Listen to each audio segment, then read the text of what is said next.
Indoor. Indoor has won the championship for the last 4 years now in succession. Surat.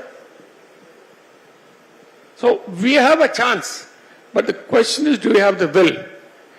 I'll tell you something. If you want to build a affordable housing of the type that I'm talking about, all of us will have to pay some taxes extra. Be ready for that. Don't ask for tax cuts. But in a matter of 5 to 10 years' time, you will have cities after cities which are looking prettier without this poverty. We have to cross that Rubicon line once with a determination that we will do it as a nation. Not North Indian, South Indian, all that kind of thing should be given up. As a nation, we have to do it. And this Awas Yojana, I'll tell you, look at the statistics. More people in the rural areas have taken the Awas Yojana benefit than in the urban areas. Because the urban areas, 2.5 lakhs didn't make anything to them. I mean, if someone who wants to buy a 50, 60 lakhs of rupees flat in Chennai is not a poor man, but 2.5 lakhs of rupees didn't count so much. If it wasn't there, he still will take it. But in the rural area, where the cost of construction of a house is only 3 lakhs, 2.5 lakhs is in their account. That's a big difference. That's exactly the scheme I am talking about, urban economically weaker sections. Thank you. Professor Sivas. And at 2 points. I mean, the point on the tax cut is well taken, but provided if we don't go by size, but there is a price cap to that, as is done in other states. So if you say it's a 400 square feet or 600 square feet house, and if it is about 50, 60 lakhs, then asking for a tax cut wouldn't make sense. So probably if it is capped at the whatever the threshold that we commonly agree, then to push for a tax cut would make sense. To ask for a tax cut on a 60 lakh unit, even though it's a LIG, it will not work. So I think if you're looking at a larger tax reduction in whatever form, either stamp duty or otherwise, then one has to be ready to face a cap on the cost, as it is done in other states. Now, on your point, sir, I think there is a peculiarity to the urban housing versus the rural housing. The challenges of urban housing is slightly different from that of the rural housing. That's why in the PMAY, that beneficiary-led scheme where the people have land is what has really soared, and not the affordable housing for all. So as you both have rightly pointed out, in the urban housing, the question of the land and the cost, and accessing that through financial credit and so on. Regarding the central government and state government participation, I just wanted to share one experience. In fact, when PMAY 1 scheme was there, there was an opportunity to build about 600 houses in a particular state. We completed it using the state-of-the-art aluminium formwork. They wanted it in 8 months. We completed it in 6 months and gave it to them. But unfortunately, it is now 5 years, and these houses have not been put to use because there is no power, there is no sewage treatment or drinking water supply. So though the one government has given the money to build, the houses are ready but unoccupied, and only ghosts are living there. That is why I am saying, public-private participation is important, and it has to be a holistic thing. Just by giving money and allocating money in the budget and say you build houses, and then you build houses without these supporting infrastructure is not going to be a solution. It will be a waste of money. Thank you very much to all the panelists. Do you have something else to say, sir? Yeah, please. I'm just reflecting on what Suresh said. There's no question of handing over anything to any of these economically weaker section people without the infrastructure. I think the infrastructure should be done. Because I don't trust the government, honestly. I'm an owner of a property for the last 16 years where the drainage lines have been laid, the water pipelines have been done for the last 10 years, but connections have not been given. So let's leave it for the time being. I'm not here to talk ill of any government. That's not my job. My point is, that the infrastructure be completed, houses be completed on the basis that these economically weaker section, I'm not talking of what is the other topic we have? Housing for all specific importance to economically weaker sections. The affordable homes are not in the same category as the economically weaker section. My emphasis is more on the economically weaker section. Find a solution for them. The others will automatically come. This is my view. Thank you. Thank you very much, sir. Thank you very much, all of you. We have run out of time. It's been a wonderful discussion. A big thank you to all of our panelists, and thank you so much to Sujata for that session.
That sustainability is no longer optional, it's essential.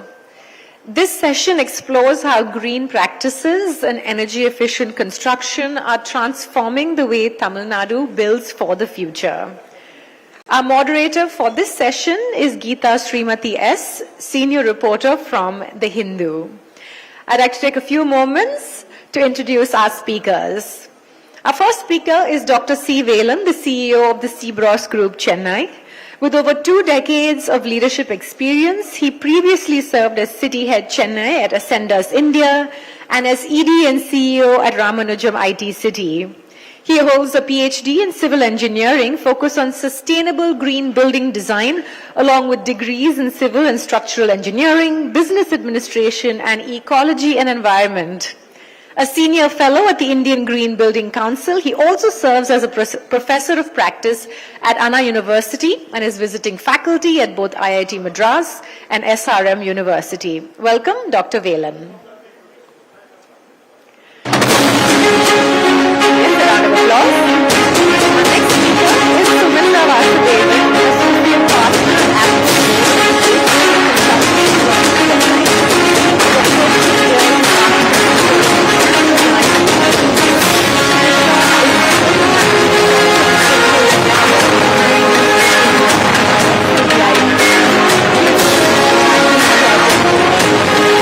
led diverse projects spanning factories, hotels, residences,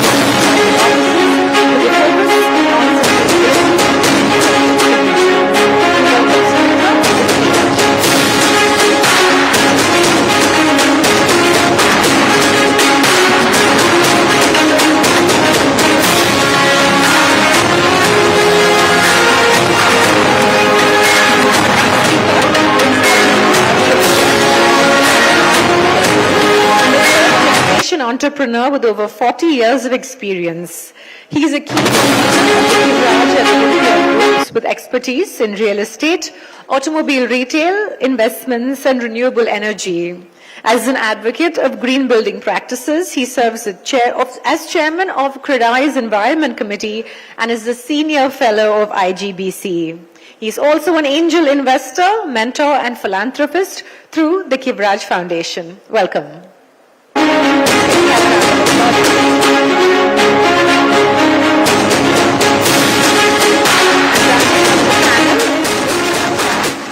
AVP at Select Energy Systems Limited with over 18 years of experience in renewable energy and sustainability.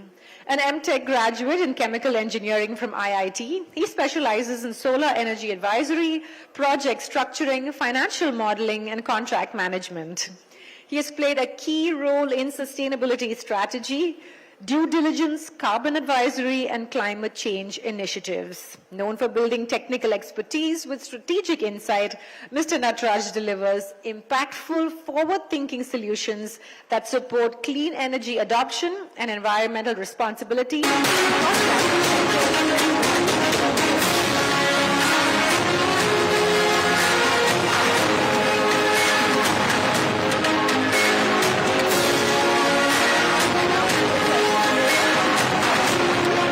Reporter, The Hindu. Geeta, over to you.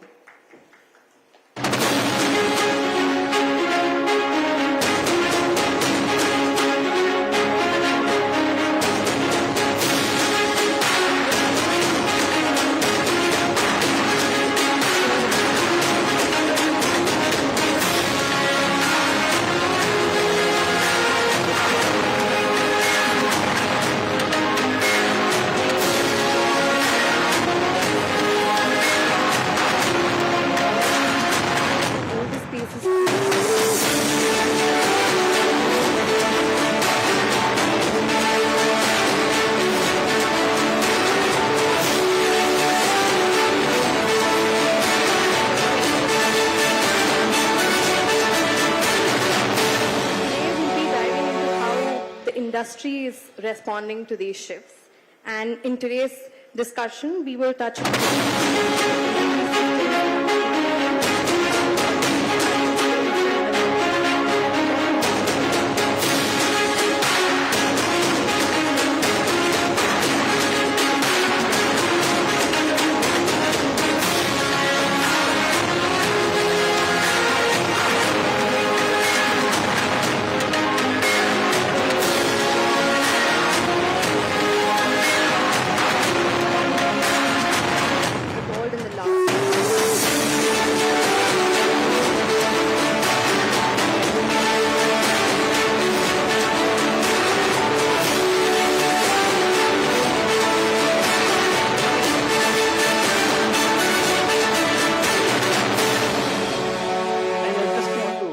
touch it upon into two parts. So one is that, we call it as a green building, other one is a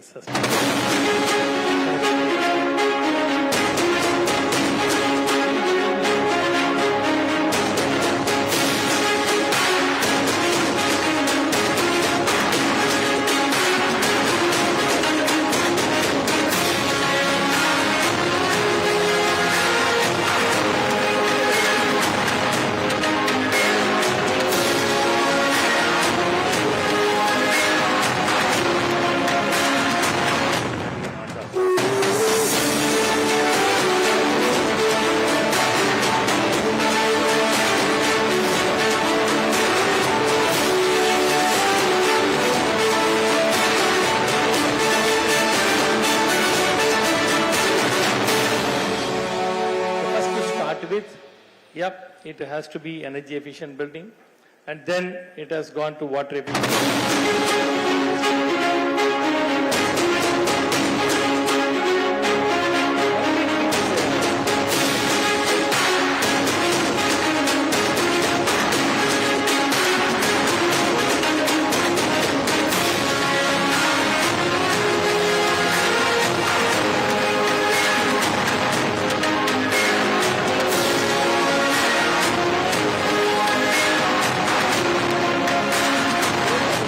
Today, to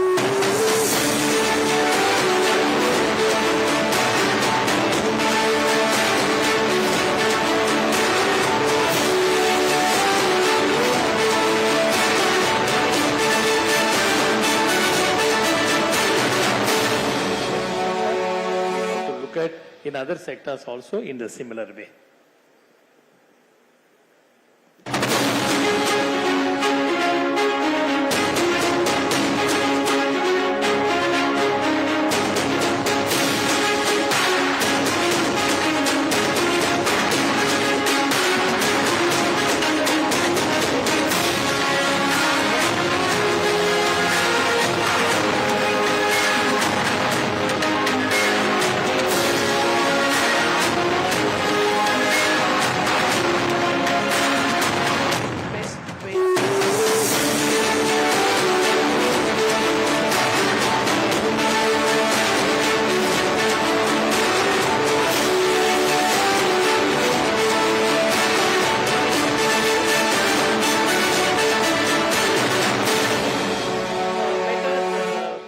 visualization, you have a better environment because of the smart systems that you integrate with.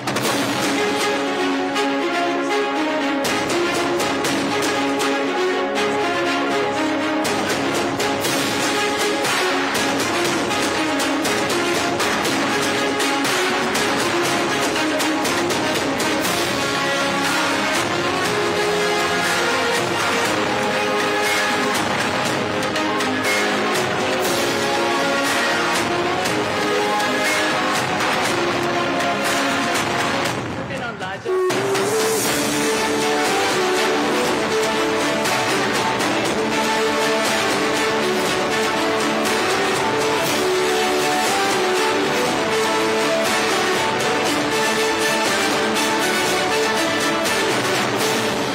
A sustainable building is a building which has been built with a lot of common sense. So,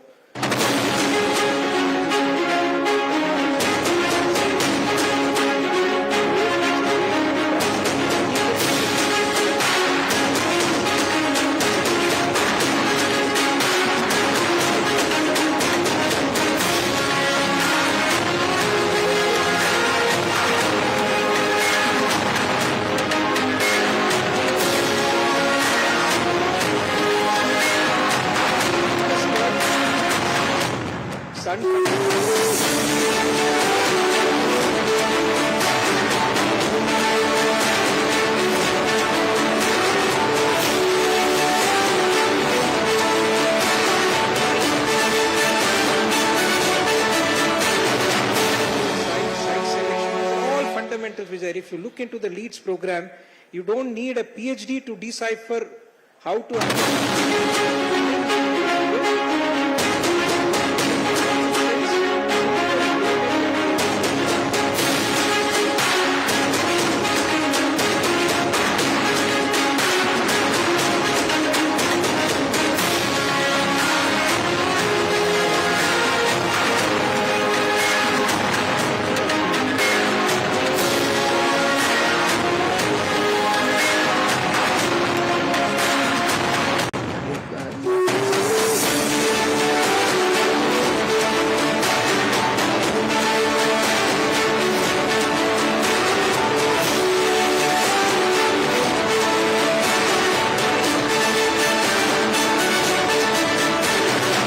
guidance that we have, and we come up with a tag name green homes or a sustainable building, or you name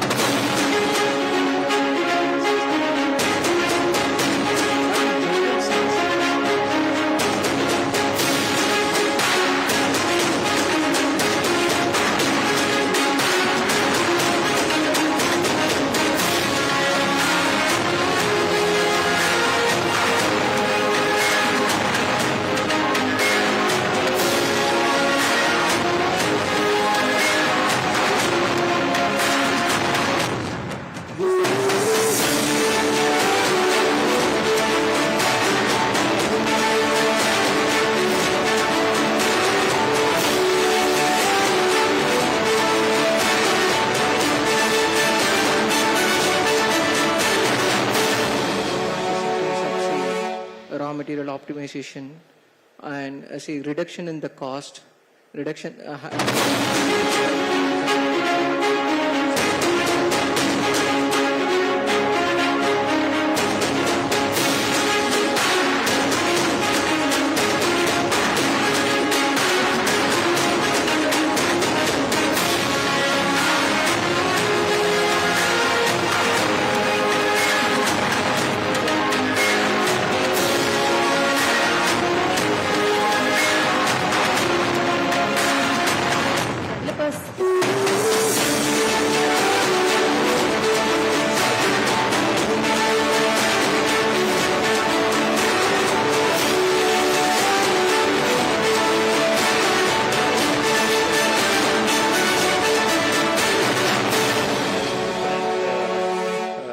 Organization, associating with the different organizations, but we always appreciate.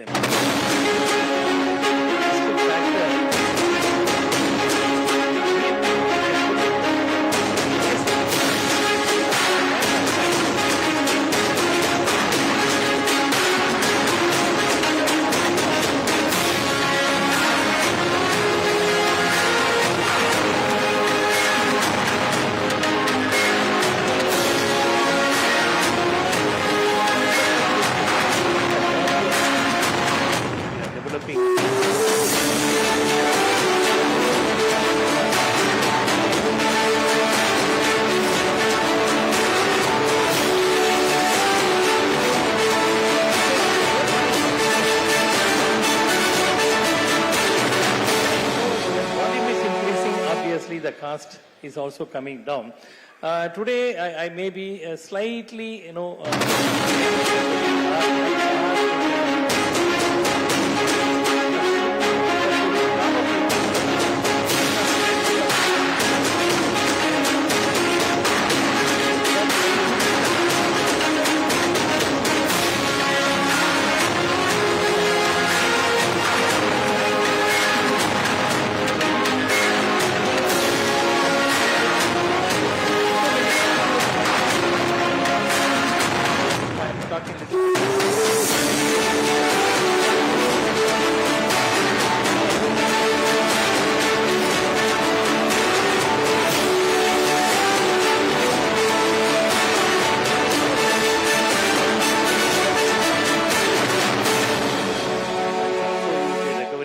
savings. So that is how we look at that cost factor. To answer to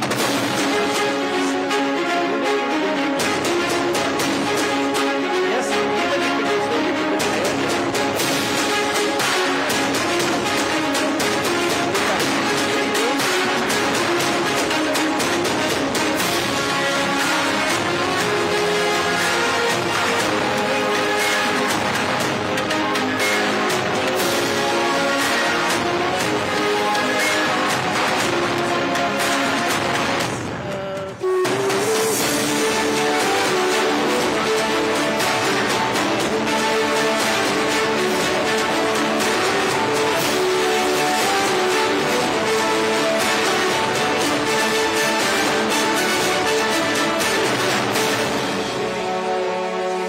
basically conventional as such, instead of which it's already green is already incorporated. Sustainable is that is the main thing in terms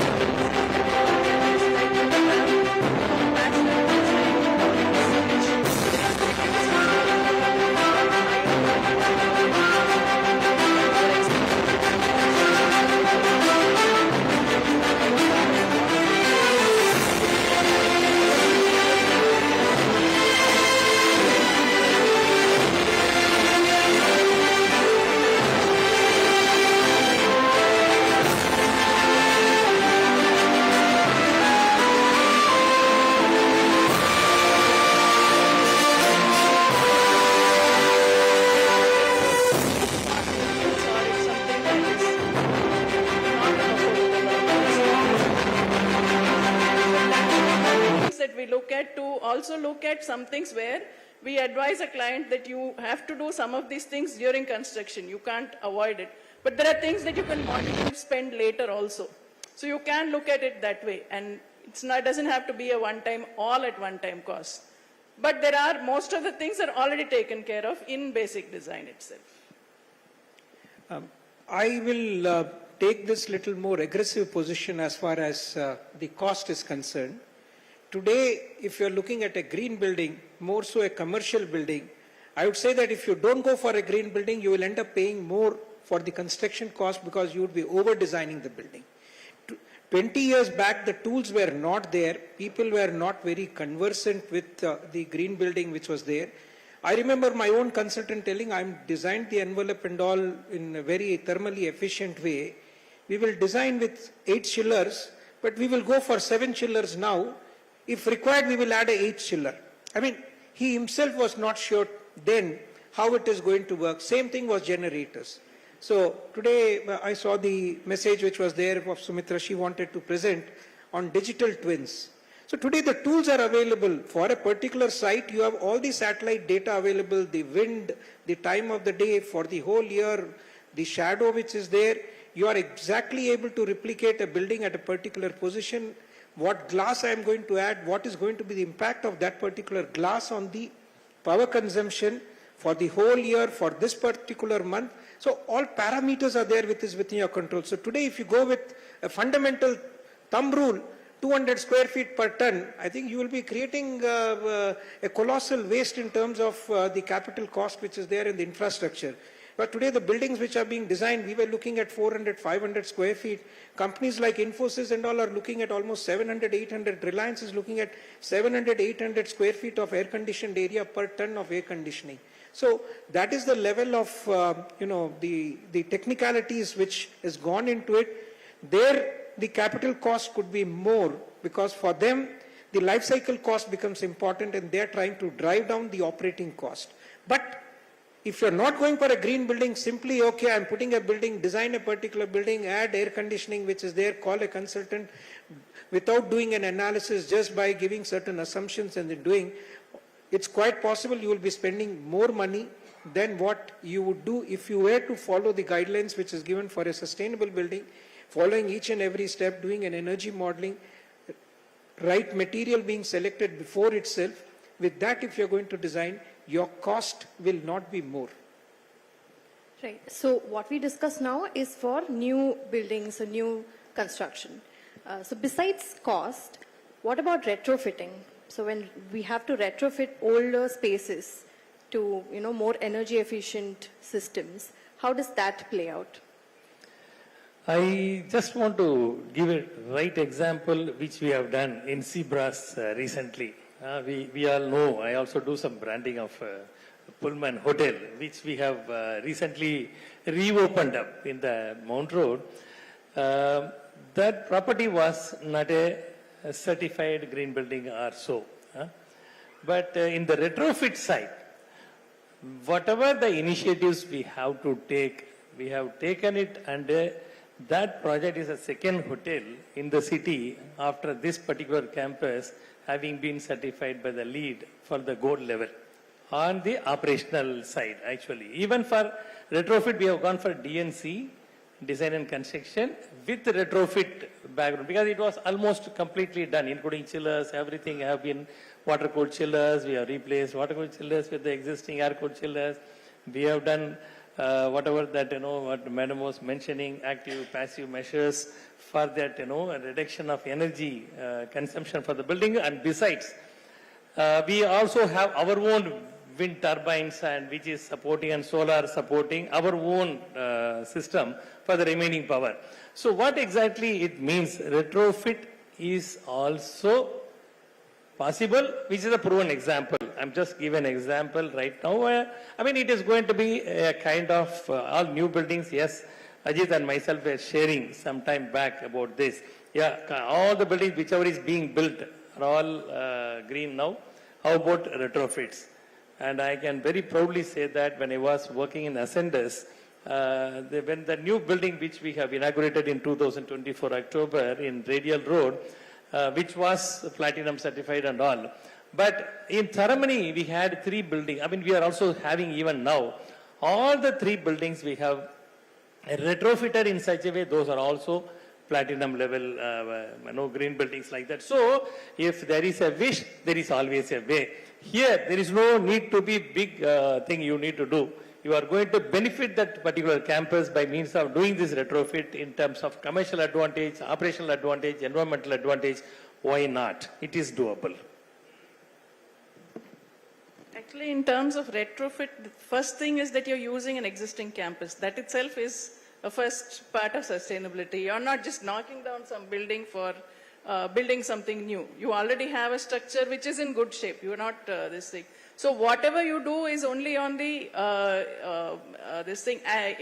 You're going to do a smart building. You're going to add more this thing, sensor-based IoT. So there are a lot of things that you can do, which when you retrofit, you change all the equipment. You do all of that, right? So and you also try to reuse. So we in this thing try to reuse a lot of whatever is existing in that. How it can be upcycled, recycled in different ways. That is something that is very important. So it's not just the this thing. You don't have to do the entire building for it to be green. You can retrofit easily, and equipment is the main thing. So then you and also the building is there. Everybody has more. It's in a way I think maybe easier to do it when you have when you have the building itself over there. Retrofitment has a huge business opportunity today, at least in India. Even in today's news item, it was there that almost 50% of the A-grade building stock which is there of the office building is more than 20 years old. So there's a great opportunity. More than 10 years old is 50% of the commercial building stock. And so to that extent, there's an opportunity of investing in them and then bringing it. Because today, most of the, if it's an A-grade building, the clients who are there are looking at, or if they are global clients, then they are looking at their global compliance. They will not be happy to stay in this particular building because each one of them have their own ESG reporting they need to comply with. So if building owners, even if it's a B-grade building which is there, if they still need to maintain, today there is a flight to quality. We are seeing, we come up with new buildings. Earlier we used to come with a 1 million square feet campus. The number of occupants would be 8, 9 or 10. Today that is not the case, at least for Chennai. The more number of occupants are there for 20,000, 30,000 square feet. And these people are moving from smaller buildings which were there, they were there occupying homes which they were occupying as offices, and they're tending to move into a new and a modern office. So here, if the old buildings want to maintain their position, forget about enhanced rentals, even if they would like to have reduced vacancy levels, they will have to look at retrofitment. Without retrofitment, there will be no way that the old buildings will be able to retain their customers which are there. Mr. Nataraj, I have a question for you. So what are the new technical advancements in renewable energy systems that are making it easier or more cost effective for adoption of solar? The question is more pertaining to integration of solar in an existing, say, home or on the domestic category segment, or it can also address the multi-tenant building or for a commercial segments also. When it comes to technology, if you look at the solar system, the three main components are one is the solar PV models, which is a main source of generation of energy. Number two, we have the inverter technology where the DC source of power is converted to an AC source of power. And the third, the technology is about the integration of battery in the existing solar network. See, all these three are in advanced stages now. Earlier we were talking about polycrystalline and monocrystalline solar PV models. The technologies are so advanced that we have got more than 600 watt peak module capacities and ratings are available in the market, which are called bifacial N-type technology solar PV models. When you talk about bifacial, it has got a provision to generate more energy than the rated capacity based on the surface that we are going to kind of provide for solar generation. And in terms of the inverter technologies, smart inverter technologies are available in the market where it has got the provisions to integrate with multiple sources. Say it can monitor the load, optimize the generation based on load pattern, number one. Number two, it's currently in residential segment, domestic category, as well as in the, say, the multi-tenant building category. We don't have the option of time of day measurement. When it comes to, say, industrial category segment, we have got the time of day measurement, which means we have got a segment of peak hour, normal hour, and non-peak hours. So we'll have a bifurcation of time zones. So, but it is going to count or imposed for residential category segments also. Whenever the time of day measurement scheme is introduced, inverter has got a big role to play, which means based on the time of generation and based on the time of consumption, you can synchronize the inverter in such a way, it can interact with both the solar as well as the grid, and you can displace the power into the system. That's one major advancement in inverter technology. And we have got battery technology also in place where inverter, battery and solar can play a huge role in overall grid solar integration with the existing networks. In fact, I can add on to the earlier question which you put across in terms of what is the cost payback when it comes for solar integration. I'll just take a moment to touch upon various consumer categories in Tamil Nadu, especially addressing the Tamil Nadu segment, and what are the typical payback that you can look out for when you go for solar installation in the state.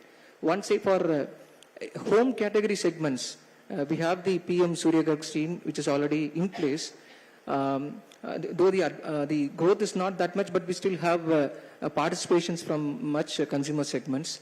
We have installed totally around 127 megawatt of rooftop plants in the PM Surya Ghar category alone, of the total installation of say 1,000 megawatt of rooftop installations in Tamil Nadu. So we have subsidy for the domestic category segments for the individual households. We have subsidy for multi-tenant buildings category segments. Subsidy is applicable. It varies based on the capacity that you are opting for. For households, subsidy is available for capacity up to 3 kilowatt. And for other multi-tenants category, based on their sanction load, the subsidies are available. But in generally, the payback would be somewhere around 2 to 4 years based on the cost that we are, cost of implementation that we are going to do. But one important point that we have to have is the reference grid tariff that we are looking at. So if in the residential segment, we have the bi-monthly billing ranging from say 100 units to more than 1,000 units. Based on the category, we have multiple tariff buckets fit in. End of the day, for any units above 1,000, the average tariff will be somewhere around 8 rupees to 9 rupees. And if you take multi-tenants building, it is same in the range above 8 rupees. When it comes to commercial building, it is range above 9 rupees with time of day measurements, which means the benchmark grid price, what we are going to refer is 8 rupees and above. So we are talking about a solar displacing the 8 rupee component, which means the cost element, a cost factor of the solar and the investment cost that we are going to make in. And if you look at the payback, that's what is more important in terms of the investment decisions. But at the end of the day, having a 8 rupees reference benchmark and the cost of generation of somewhere ranging between 3 rupee to 3.5 rupee to 5 rupee, the payback will certainly be in the ranging between 4 years to 5 years.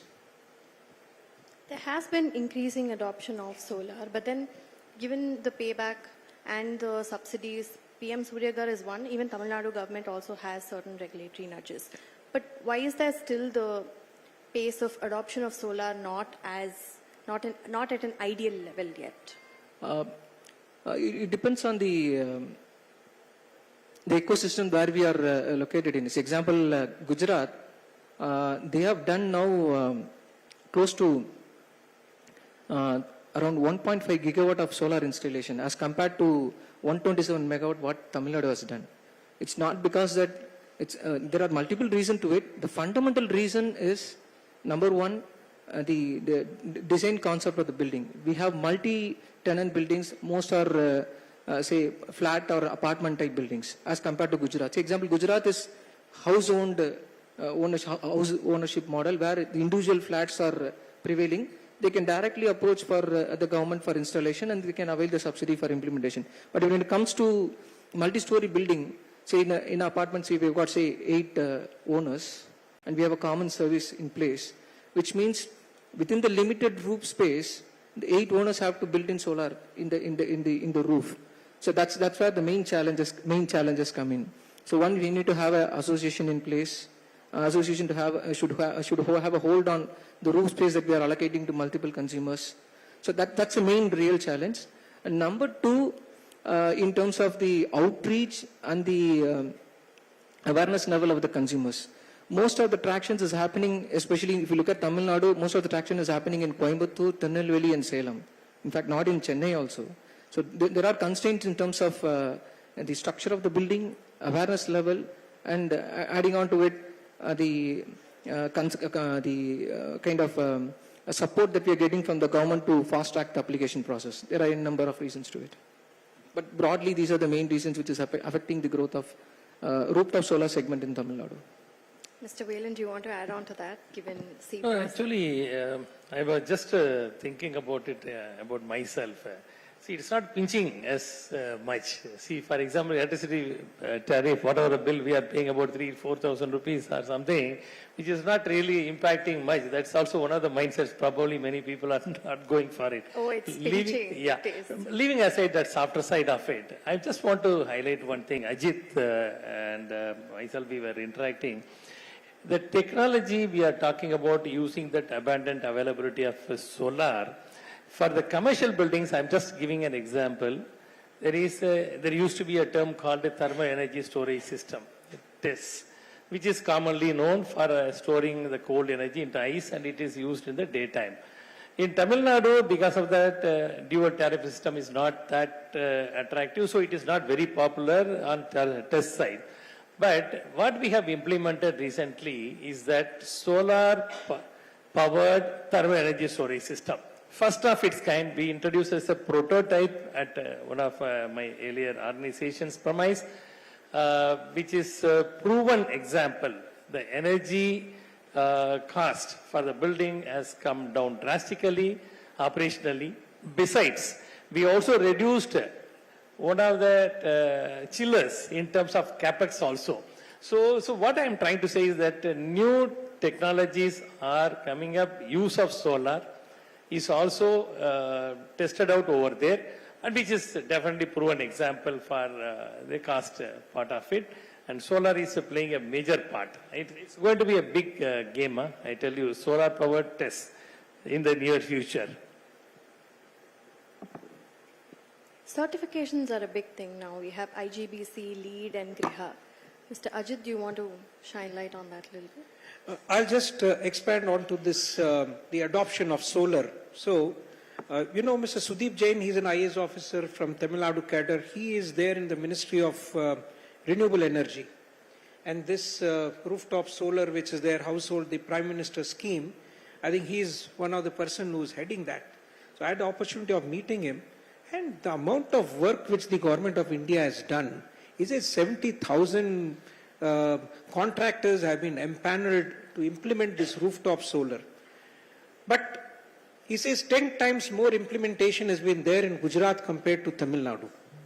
So Tamil Nadu has been giving free electricity here, some up to 200 units is free. That is one particular part. But this particular power for next 20 years is going to be free. There is almost, I think, 60,000 rupees or so is a subsidy which is available from the government of India. Rates have been fixed. You don't have to go and make some huge application and wait for the money. The contractor will get that particular money from the government of India. The net amount is being, everything has been standardized by the GOI. So they say, Karke, we want everything to be standardized. This is what it is. But the state government policies will definitely have to be little more receptive to this idea. So if you go, electricity board feels that if everyone is going to install rooftop, who's going to consume my power? What happens to us? So that is a little bit of a challenge. And today to get this net meter which is there, it has its own challenge, how much of time it takes. Even after that, we ourselves are not very clear. I've used mostly HT power, so we don't have much of a challenge. But in an LT environment, net metering, how does it work? End of the month, is it computed? Unit to unit, it is going to get adjusted, or it is going to be the exported units will be taken at 3 rupees per unit and they will give you credit. Probably my friend from Swelek will be able to say. But I think more advocacy by the government here will help in rooftop solar adoption by homes. As far as offices are concerned, commercial buildings and factories is concerned, it's an excellent opportunity. It's a lowest hanging fruit. You don't have to need a PhD in finance to come and tell you that go for rooftop solar is absolutely, a moron will probably appreciate, yes, if I'm going to invest 5 rupees on rooftop, 1 rupee is the annual saving. In 4 years, I will recover my cost. For 5 years, I will recover my cost. We had the opportunity of Swelek doing an installation for me, a 1.1 megawatt rooftop, almost 6 years, 7 years back. It's performed exceedingly well, in spite of the constraint that we could not have installed at the best possible angle, all those constraints. We just kept it on the roof flat. It's supposed to be kept at a particular angle and all. Because of the height restriction, we were not able to do. Even last week, I went up and had a look at it. It is beautiful. The performance, the derating of 1%, 0.5% per annum, nothing has happened. It is performing as it was on the year one. So it's 7 years of operation, free power, almost 1.5 crores of, more than 1.5 crores of revenue getting generated on a 5 crore investment made 6-7 years back with hardly any spend on just washing the panels which are there on the rooftop. So this is the type of power which is there. Rooftop energy, renewable energy is today cheap. It is no more a directive from the government of India, but it is a commercial need for everyone to adopt the renewable energy and to take it forward. Just to touch upon the point on net metering and net feed-in, it's a general question that is raised by all the audience or the consumers. In general terms, net metering is a technology where at any instantaneous point of time, so if you have got a solar in place and if you have got a load connected to it, at any instantaneous point of time, if there is an excess energy that is available from the solar, it gets injected into the grid. And it gets into the pool, a pool meaning the grid medium. The TNERC provision or the regulation is designed or structured in a way where the excess energy still remains in your account, and you have provision to accumulate the energy and adjust that energy against the total consumption. In simple terms, for example, if you've got say a consumption of say 500 units in a month, and on a daily basis you are generating say around 600 units by end of the month, you have got a provision to adjust that 500 units against the 600 units generated energy, and 100 units will be carried forward to the subsequent month. Likewise, it will be carried forward till the end of the year, and after reconciliation, if there are any surplus energy left over, it will be treated as lapsed under the net metering model. When it comes to a net feed-in, it's slightly a different model where at any instantaneous point of time, if there is any excess energy available in the system, it goes into the grid and it qualifies only for credit adjustment in the form of cash on the monthly basis itself. You don't have a provision to adjust it in the form of unit to unit. That provision is not there in net feed-in. Rather, you can adjust it in the form of a credit at the end of the month. Where is net feed and net metering comes? Yes, sir. The CRC regulation talks about providing, or Ministry of New and Renewable Energy talks about providing net metering facility for kilowatt up to 500. But in Tamil Nadu, net metering is available only for LT 1A, 1D and 1E category, which is domestic, multi-tenants with the floor, and multi-tenants with lift, and multi-tenants without lift. So only these three categories qualify for net metering. Any other than domestic category and the HT consumers, all others would qualify for net feed-in for a capacity up to 999 kilowatt. So that's how they have structured it, sir. I was asking about the certifications and the impact they have on energy efficient buildings. So will we continue despite them, or how important are these certifications currently? Yes, certifications are just like you get your degree for qualifying yourself, for employment or something like that. To be frank with you, as Ajit was mentioning in the early discussions, when you are using your common sense and do that proper documentation, you will be qualifying for the base level of definitely certification, no doubt. But if you put up little more efforts in terms of furthermore optimization, you will be able to qualify further. Some of that, agencies today available for service. You can call any building for that matter. You can call commercial building, residential building, hospitality, even metros, railway stations. You can call any kind, even your religious temples and mosques kind of things are also getting a kind of certification today, because it is not just for having the tag, it is just to propagate the necessity for going sustainable way. For example, one of the first mosques in Bangalore got certified, which has given the kind of knowledge for the people coming over there, attending that mass and all those things. People get to know. See, for example, these are certain tag provided for making little more awareness in the system. Number two, when you are talking about institutions which are offering, maybe Ajit, I leave it to you to answer, which are all the bodies available for certifications, which will help for many of us also to get to know. But as such, I stop here. This is a tag to propagate that this system is important for every living organism. So like Dr. Velan said, it's very important for awareness that people, like say for example, apartment or something, anything gets the tag, then it gives you that confidence to invest and to go forward with that. So I think a certification in that sense is really a good thing. But otherwise, anyway, everybody is already working towards that. But on a larger scale, awareness is very, very important. So that's when you can get into larger segments of housing and things where you can go in for certification. And that really then says that, okay, you are going to be saving money in the long term on this thing, the life cycle costs, all that. So it's already, you're assured of all that when you invest in something like that. So I think for that, the certification is a good scheme. Another important point is, one is awareness which is there. Second is the importance is certain benchmarks. So you have in the rating program, let's say we have Indian Green Building Congress, IGBC, we have a lead rating program. So under that you are having a certified building, then you have a silver rated, then you have a gold rated, and then you have a platinum rated, and there's a scoring sheet which is there. So it is here when you go for a platinum rated building, you need to take little more effort, both in terms of application of mind as well as cost. So both of these things is required to go for the platinum rating.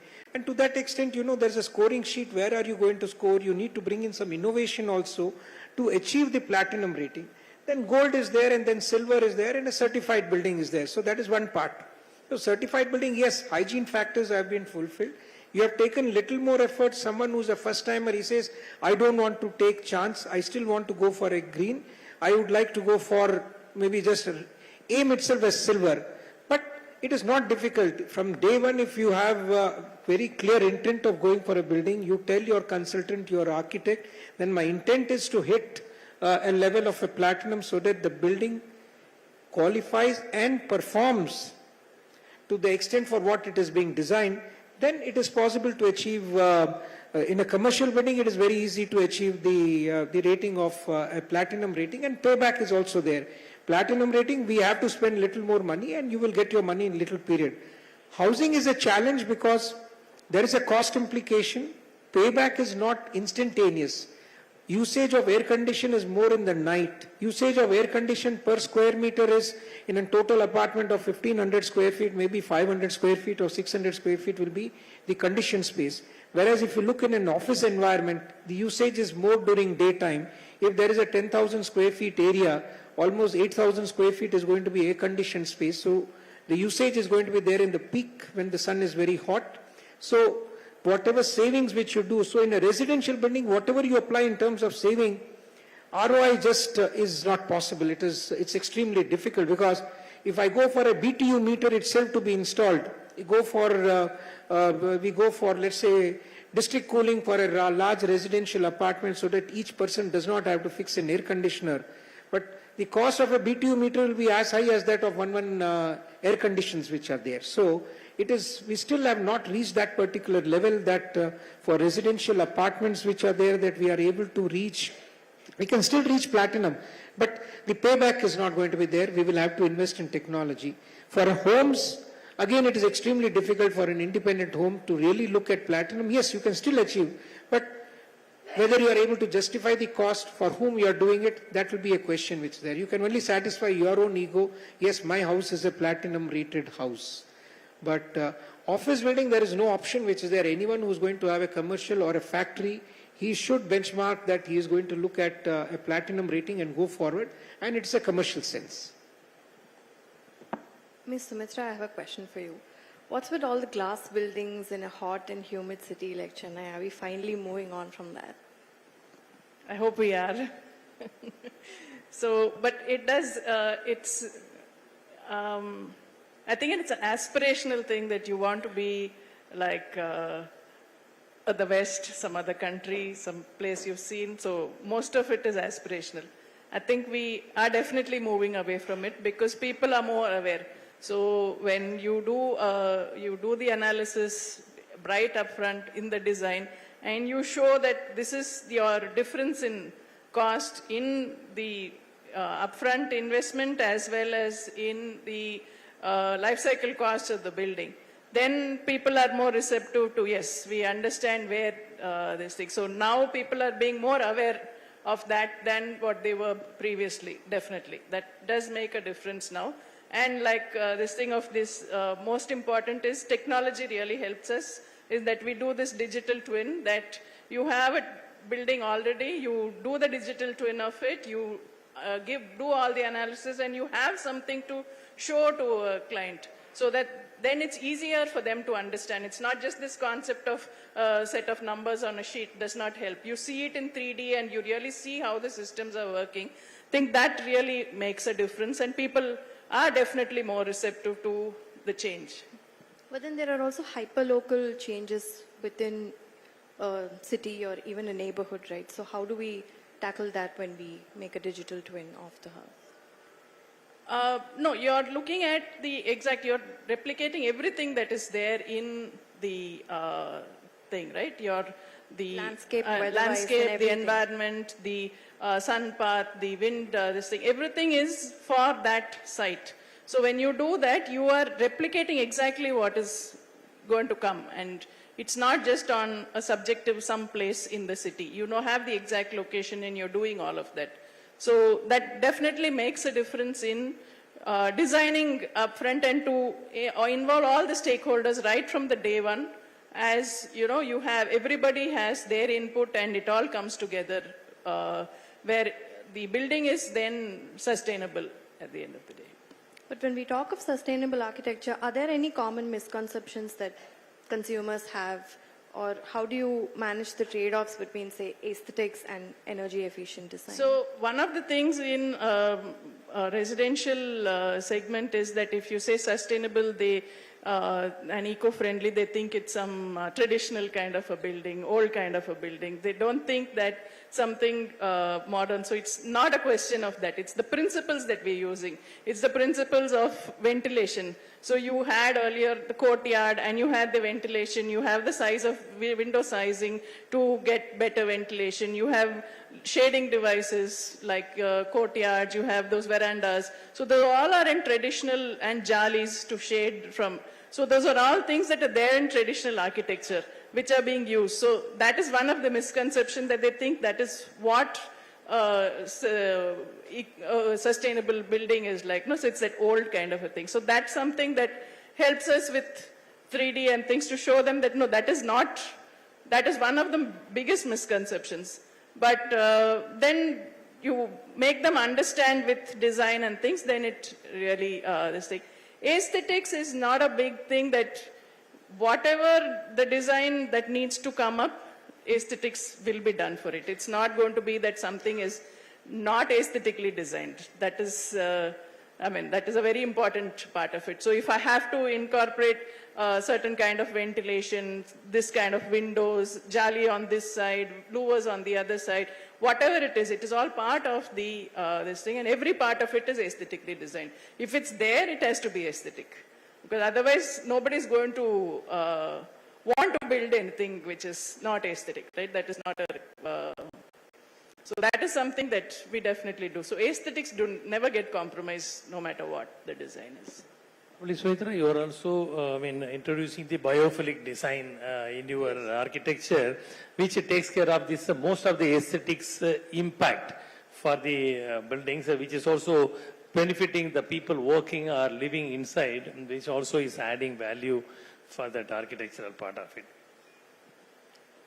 But how come the eco-conscious consumers who come, are they still only from high-income groups? Has it not still gone to other members sections of the society? I think at heart everybody wants to do it, but there is an extent up to which you will be able to afford to do it. Yes, it's an affordability. But there are also things that we say upfront, that in the base structure you cannot avoid doing this. So do this. That is worth the expense that you're doing today. And modularly add on things. So if there are sensors or something that you want to add on, you add them later. It's not that they need to be done upfront, right?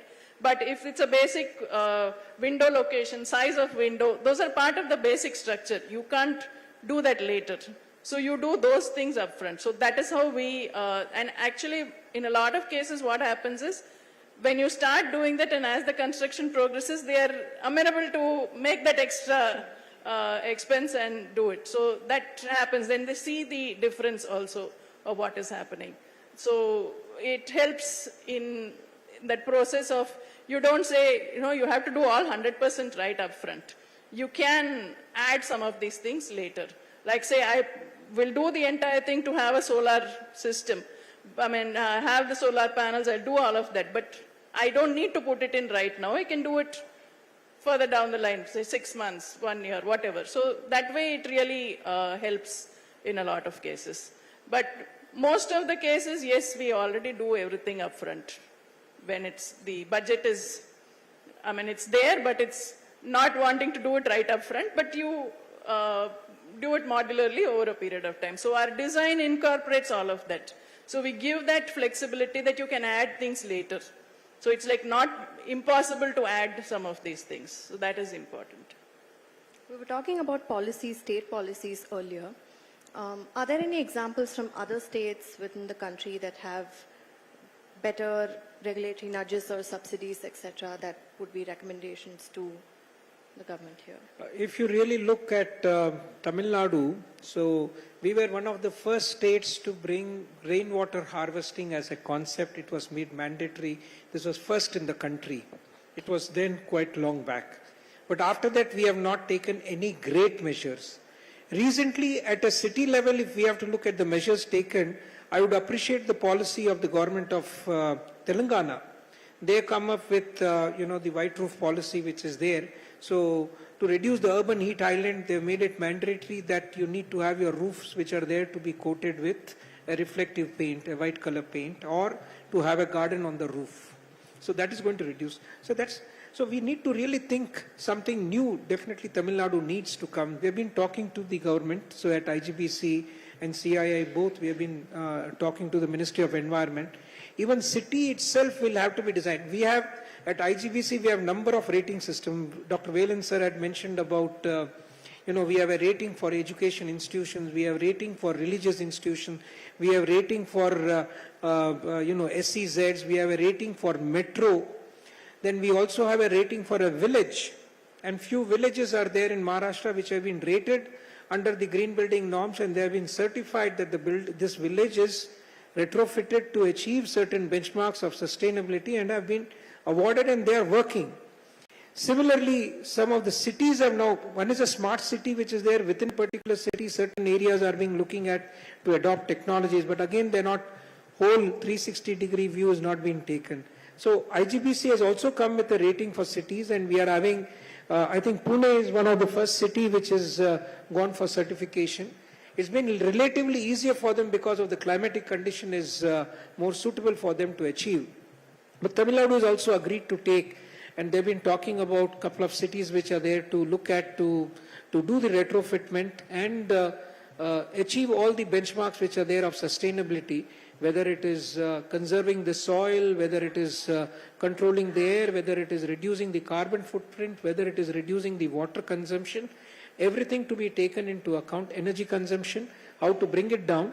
And they have indicated that Tirupur seems to be a low-hanging fruit because quite a lot of technology is already there and water and all are being treated.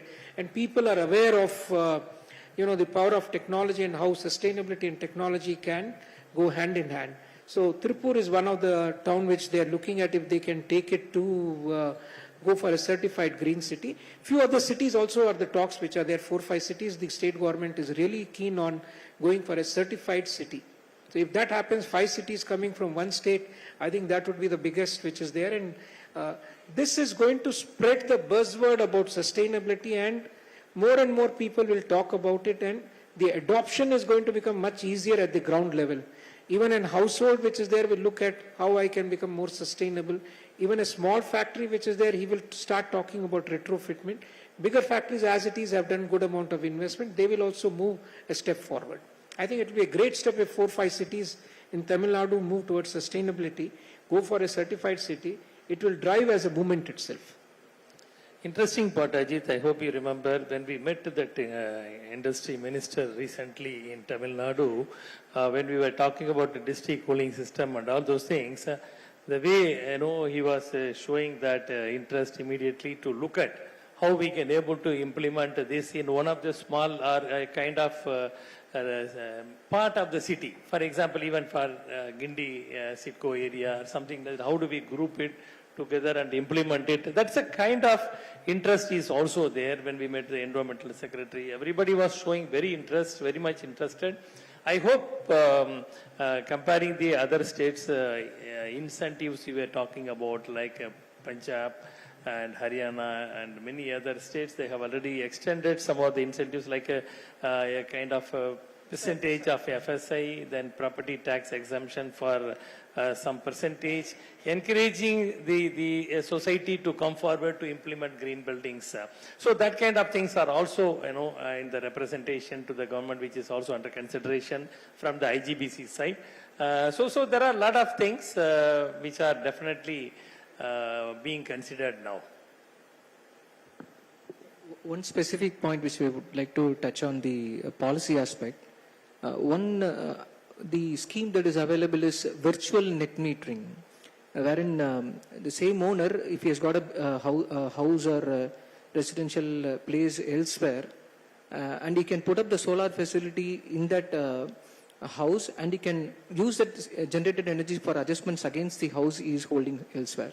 So that provision is there in the virtual net metering option.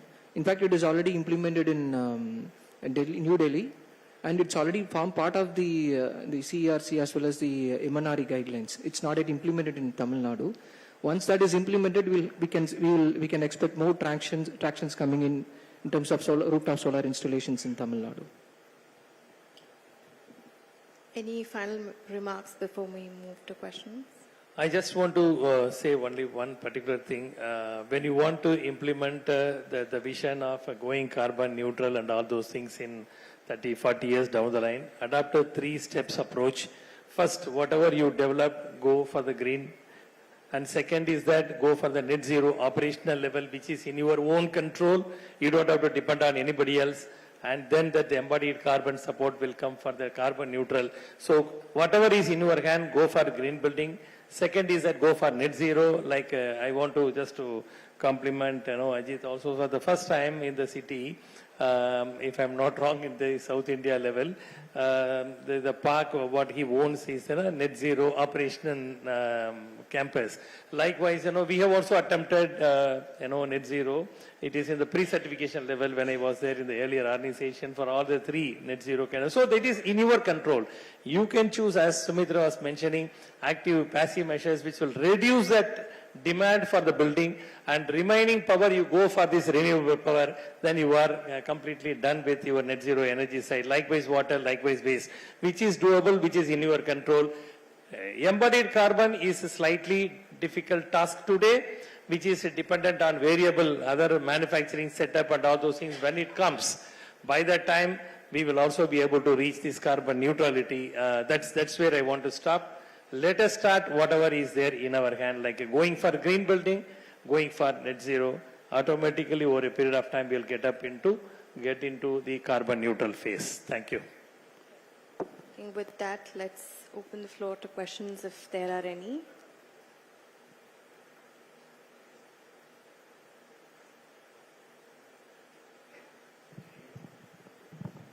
Hi, good afternoon. Hello, good afternoon. I'm T.S. Karthik. I'm a freelance journalist. I write for Hindu also. My question is, on one side we are developing the real estate. What about the Chennai flood problem?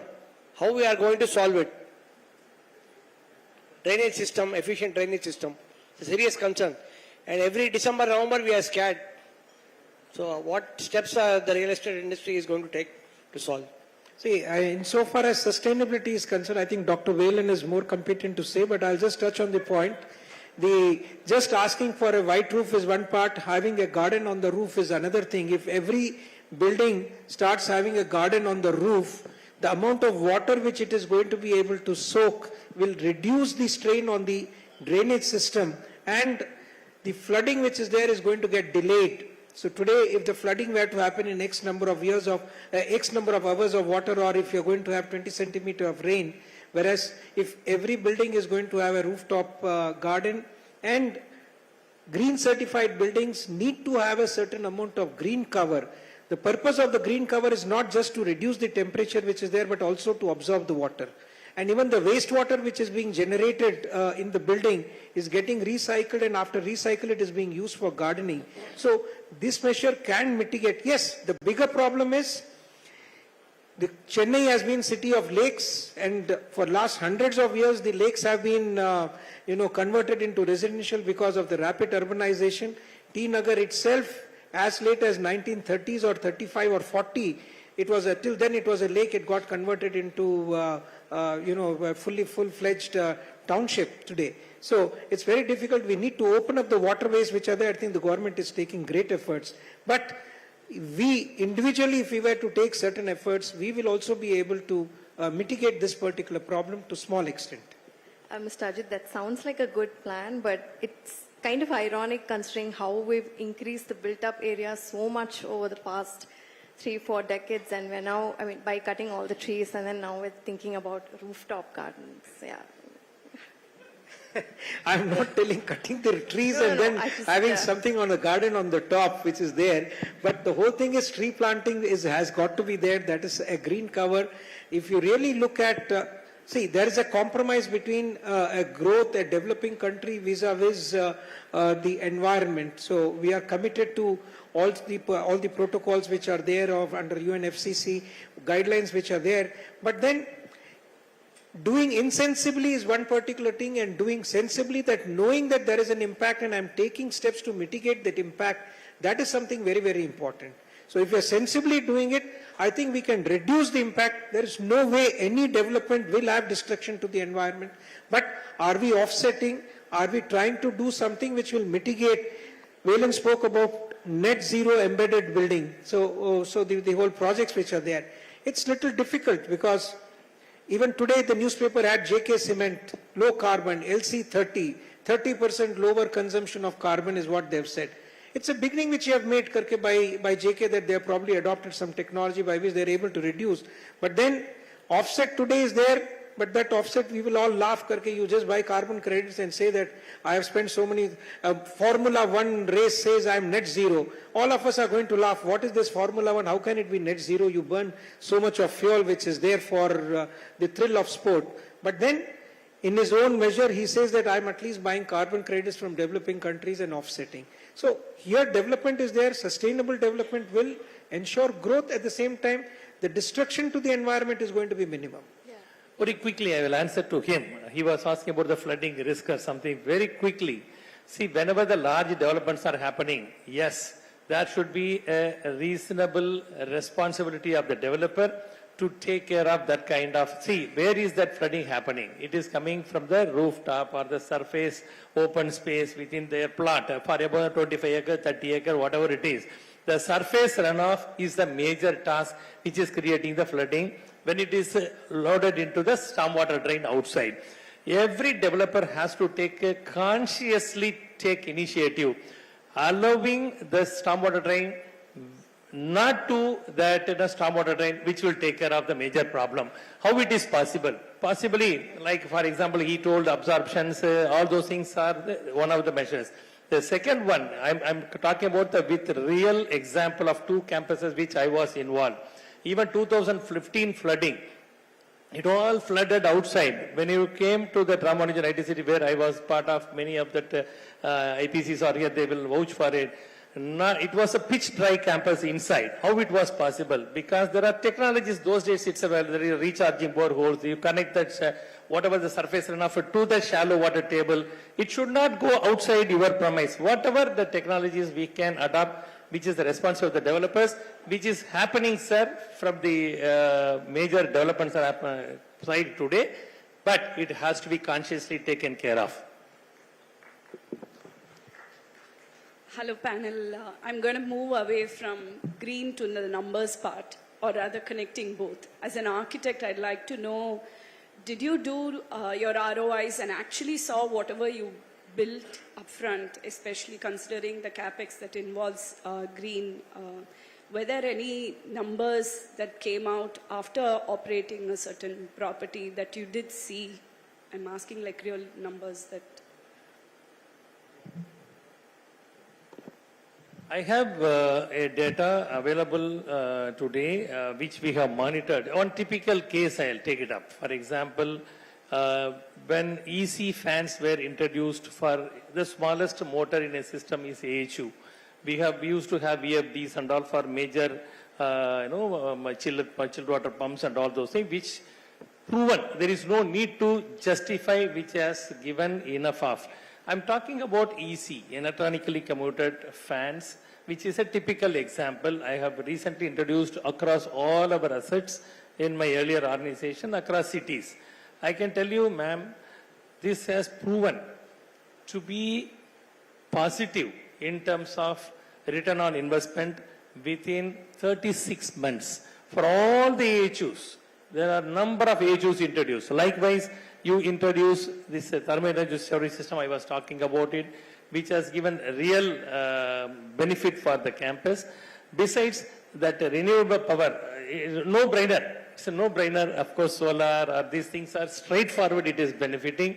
If you look at operational and all top of everything, you choose right equipments like water-cooled chillers instead of air-cooled chillers.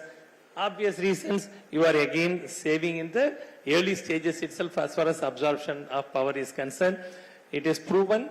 If you ask, the payback period probably will be our return on investment probably about 36 to 40 months you are done. After that, every year, as he was rightly mentioning, typical example, entirely it is savings other than that small AMC cost. It is proven green buildings are profit making proposition today. It is not cost factor at all. Madam, you said that do we do an analysis and then is it proved? That's what I told 20 years back. The consultant will say it will give you, sir, the benefit which is there.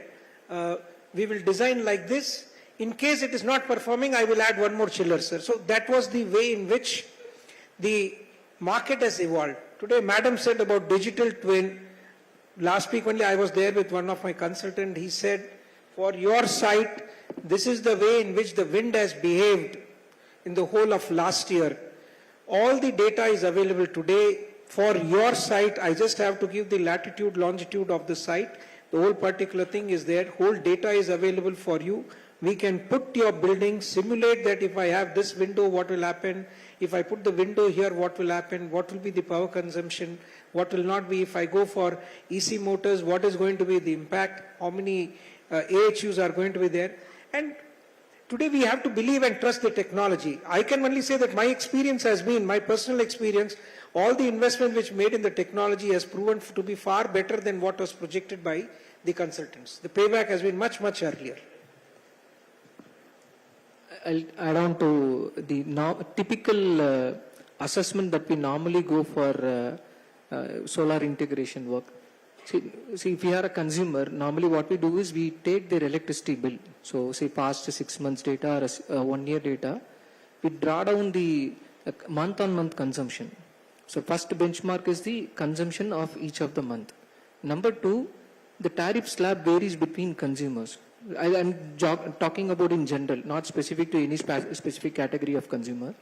So we draw down the tariff category of consumer. So end of the day, we know the expenses that the consumer is incurring exclusively for the electricity cost for a year. Now we take a reference of the solar coming into picture. So for the specific project size, for the specific area that is available, and based on the solar insulation levels using the technologies and the softwares that we have, we run the simulation and have the energy generation pattern for the specific site for a year in place. Typically, the solar as a technology is diurnal and it varies between the seasons. So we know the variation across the months. So we know the consumption pattern, we know the energy generation that can be made available from the plant. Apart from these two parameters, one more main element is the sanction load that you have got for your facility from the government, which means there you have a cap. In the sense, if you have got a sanction load for 5 kilowatt, you can put up only up to 5 kilowatt. But anything exceeding the LT category, it depends on the local distribution transformer capacity. There you have to look at from the restriction standpoint. But generally, if you have a, say, 5 kilowatt load, which means you can put solar up to 5 kilowatt. But the important point that you have to take into consideration whether the 5 kilowatt plant yield is matching with your requirement or not. In that case, that is in excess. For a plant under a net metering scheme, any excess energy available will be treated as lapsed and considered as deemed injection into the grid. So there is no point in having an additional capacity installed in the system.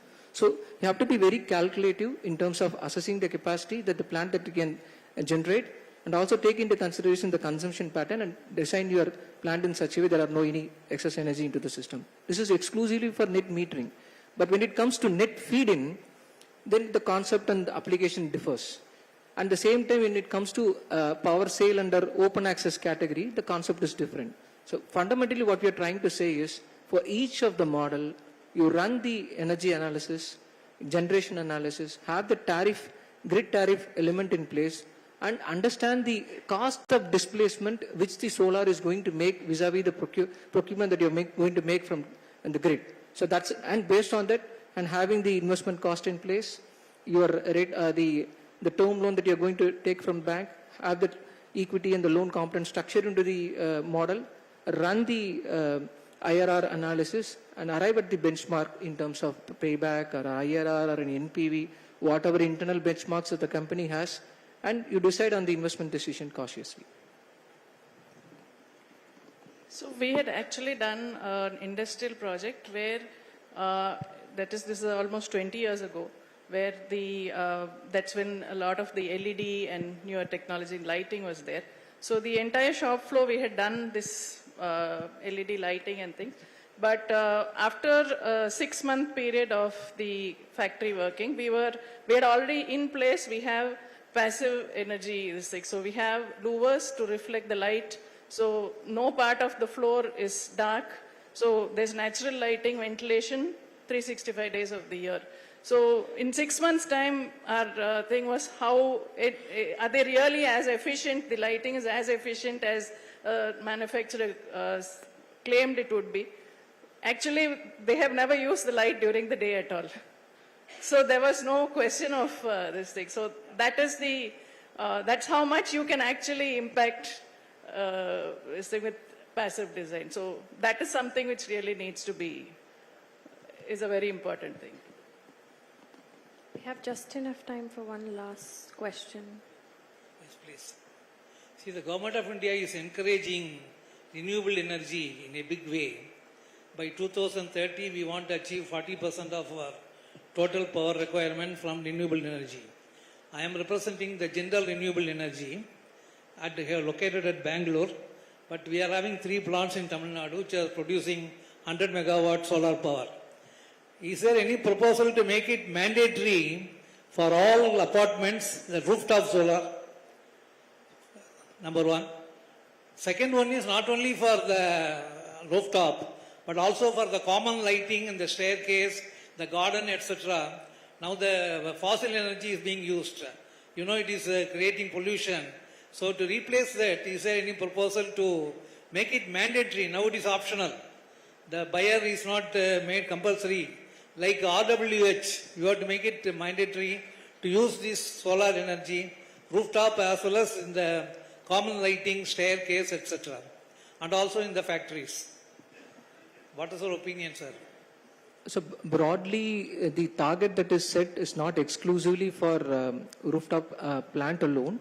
It's for both the rooftop as well as the ground mount grid connected solar power plants. So large utility scale power plants has got a role to play in achieving the target. When it comes to the rooftop plant, the growth is much lesser compared to the set target that we have got in place.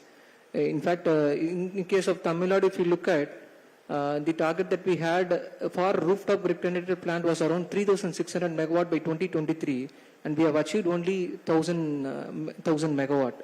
And within the 1,000 megawatt, the major contribution comes from the ground mount plant within the campus. Because that's where you are the rooftop plant with the large utility scale rooftop plants where the contribution is more.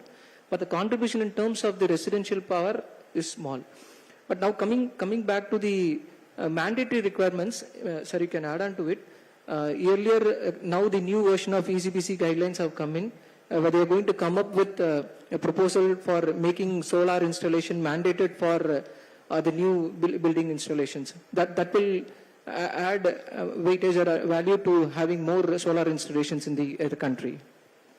Even the building bylaws which are there, any building which is being built in Tamil Nadu under the common building rules, the buildings which require completion certificate, that is a building which is more than, I think 300 square meters or so, which will require, or residential means in about 10,000 square feet, will require completion certificate. If a completion certificate is mandatory, 1/3 of the roof will need to compulsorily have a solar system which is there, without which you will not get your power and water connection. So the government is making it mandatory that you need to go for rooftop solar. Of course, people are finding shortcut methods, but then that is wrong. People don't realize that what is the payback, what is it that they're losing by adopting certain shortcut methods. Right. I think with that we will close the panel. Thank you everyone for the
Is J. Meghanatha ready?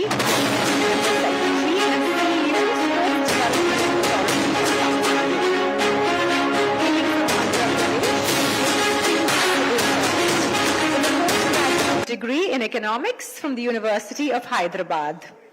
Securing the 55th All India rank in the 2013 IAS exam, he has held key roles including sub-collector, joint commissioner and deputy commissioner in Chennai. As district collector of Virudhunagar, he launched innovative initiatives like Coffee with Collector and received national acclaim for Project Udayam and Project Kanmani. Since 2023, he has been serving as member secretary and CEO of the Sports Development Authority of Tamil Nadu, driving impactful reforms. We welcome our moderator and speaker on stage for this fireside chat.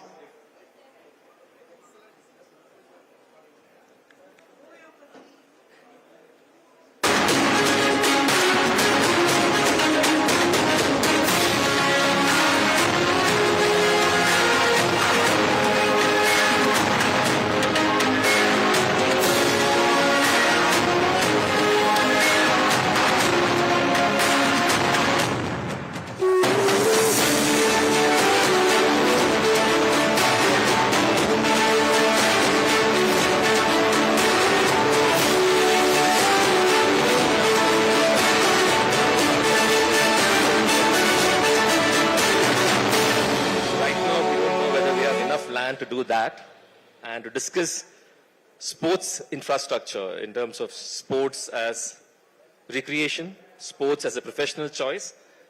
We have the big man here who's in charge of sports infrastructure in Tamil Nadu. Mr. Megnath Reddy, Tamil Nadu, and he will first outline the vision that SDAT has to promote sport in Tamil Nadu. Over to you, sir. Anaivarkum vanakkam. Good evening, everyone.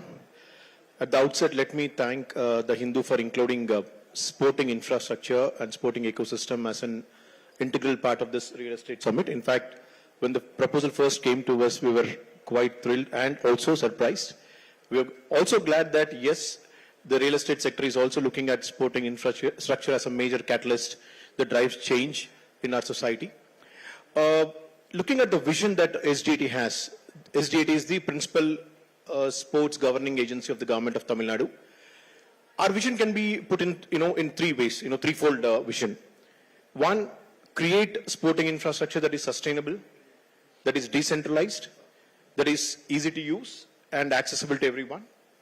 And second, using this infrastructure, how do you tap the local talent? We call grassroots talent. How do you bring the local talent to come to these infrastructure projects or your stadia and tap the talent out of them? And most importantly, how do you also use these spaces to host marquee global sports events?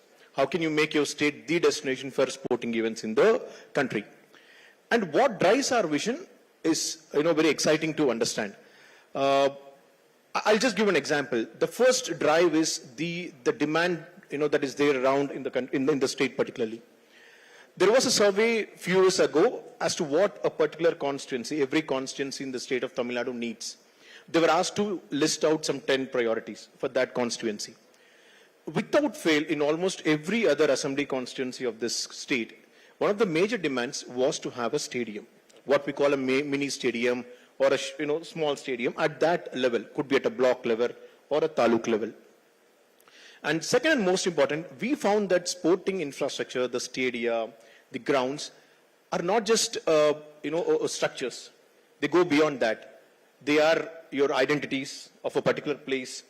We say that there is a new stadium coming up in our locality. There's a new ground coming up in our locality. There is a new pool coming in our district. So that's how people recognize these sporting infrastructure. And third and most important, the beauty of sporting projects is their universality and adaptability.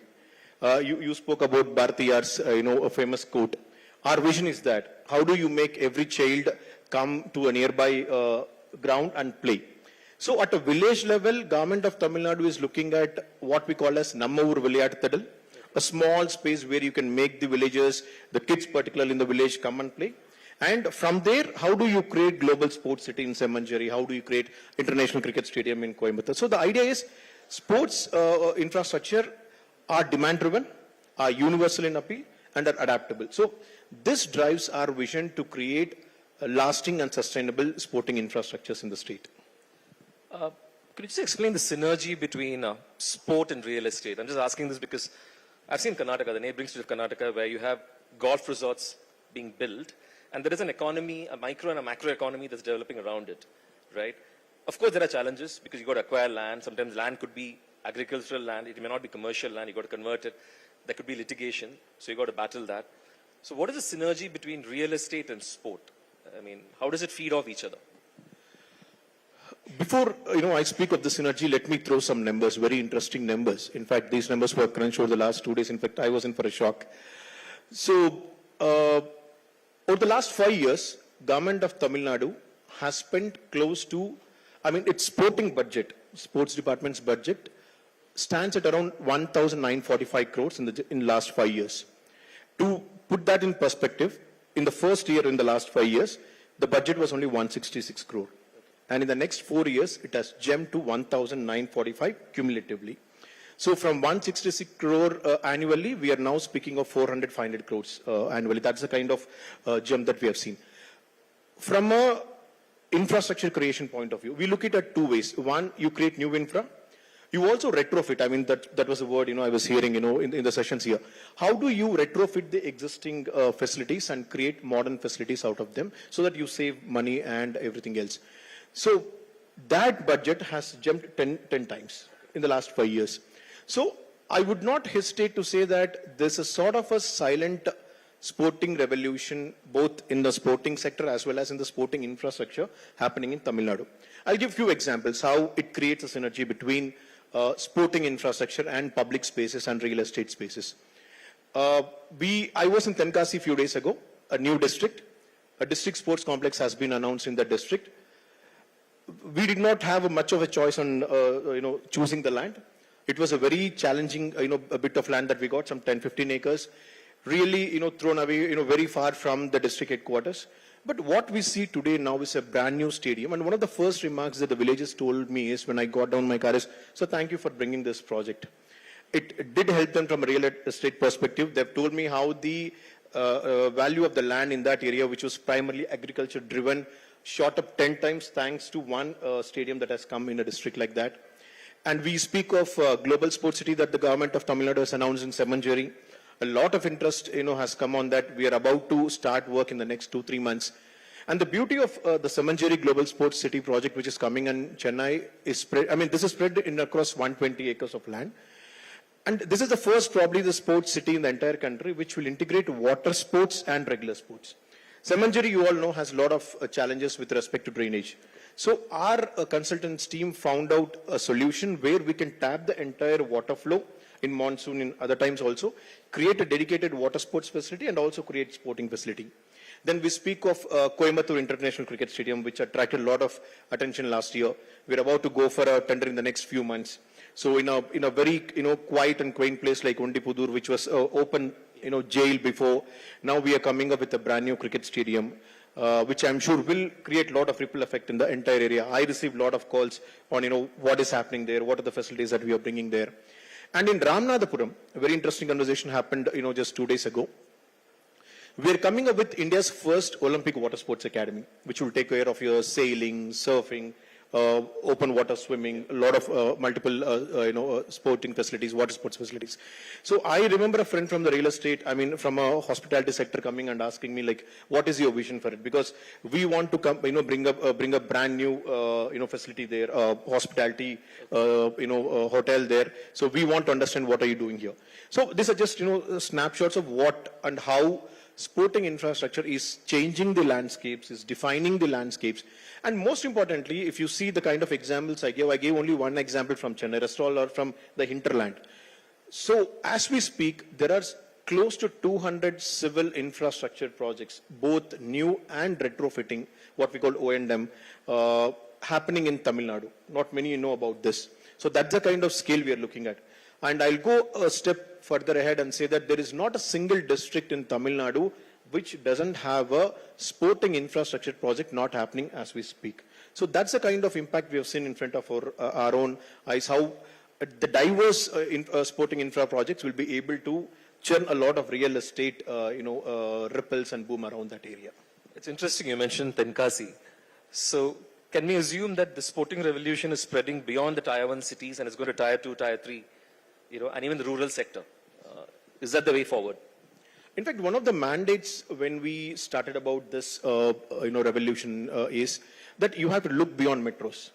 I'll also tell you why we have to look beyond metros, because talent, particularly sporting talent, is not a prerogative of any geographical space. How many of us know that the top-ranked tennis junior player of the state comes from Karur? The 4 Olympic medalists, Paris Para-Olympic medalists, you would know them better. So, Mariappan comes from Salem, Tulasimati comes from Kanjipuram, Nitishri comes from Hosur, and so there's one more athlete who comes from, Manisha comes from Tiruvallur. So the talent, the sporting talent is there everywhere to find. It's not just, restricted or, you confined to a particular space. So the idea is you create sporting facilities, particularly infra projects, beyond your metros. What are we doing on that front? We are creating by this year end 100 mini stadia in 100 blocks, commas, tehsils, whichever way you understand. Basically at a assembly constituency level. 75 of them are brand new. 25 of them will be retrofitted. So they come with a nice running track. They come with a gym. They come with facilities like volleyball, basketball, open air, all that. So 100 such facilities in different parts of the state. We are creating para sports arenas in 11, apart from Chennai, 10 para sports arenas, dedicated facilities where para sports persons can go and play their specific game in 10 different districts of the state, again mostly in the hinterland. We are modernizing gyms. I mean, a very unsung area from a sporting perspective also. We have had spaces for gyms but never modernized. So government of Tamil Nadu decided, let's modernize gyms and create them at every level. So the idea is you create facilities beyond your tier 1. I'll also tell you one very interesting, another example I must tell you is we are creating CM sports, youth sports arenas. A very interesting, thing that we are doing this year. Basically, we are creating cricket, box cricket and futsal in all the 38 districts of the state. Normally, when you see a box cricket and futsal, you understand that, it's confined to a metro area where only software employees would go and, play. We have certain examples. For example, in Kolattur, we do have box cricket. When I went to Tiruvarur, most of you will understand what Tiruvarur looks like. A very, it's more like a large village.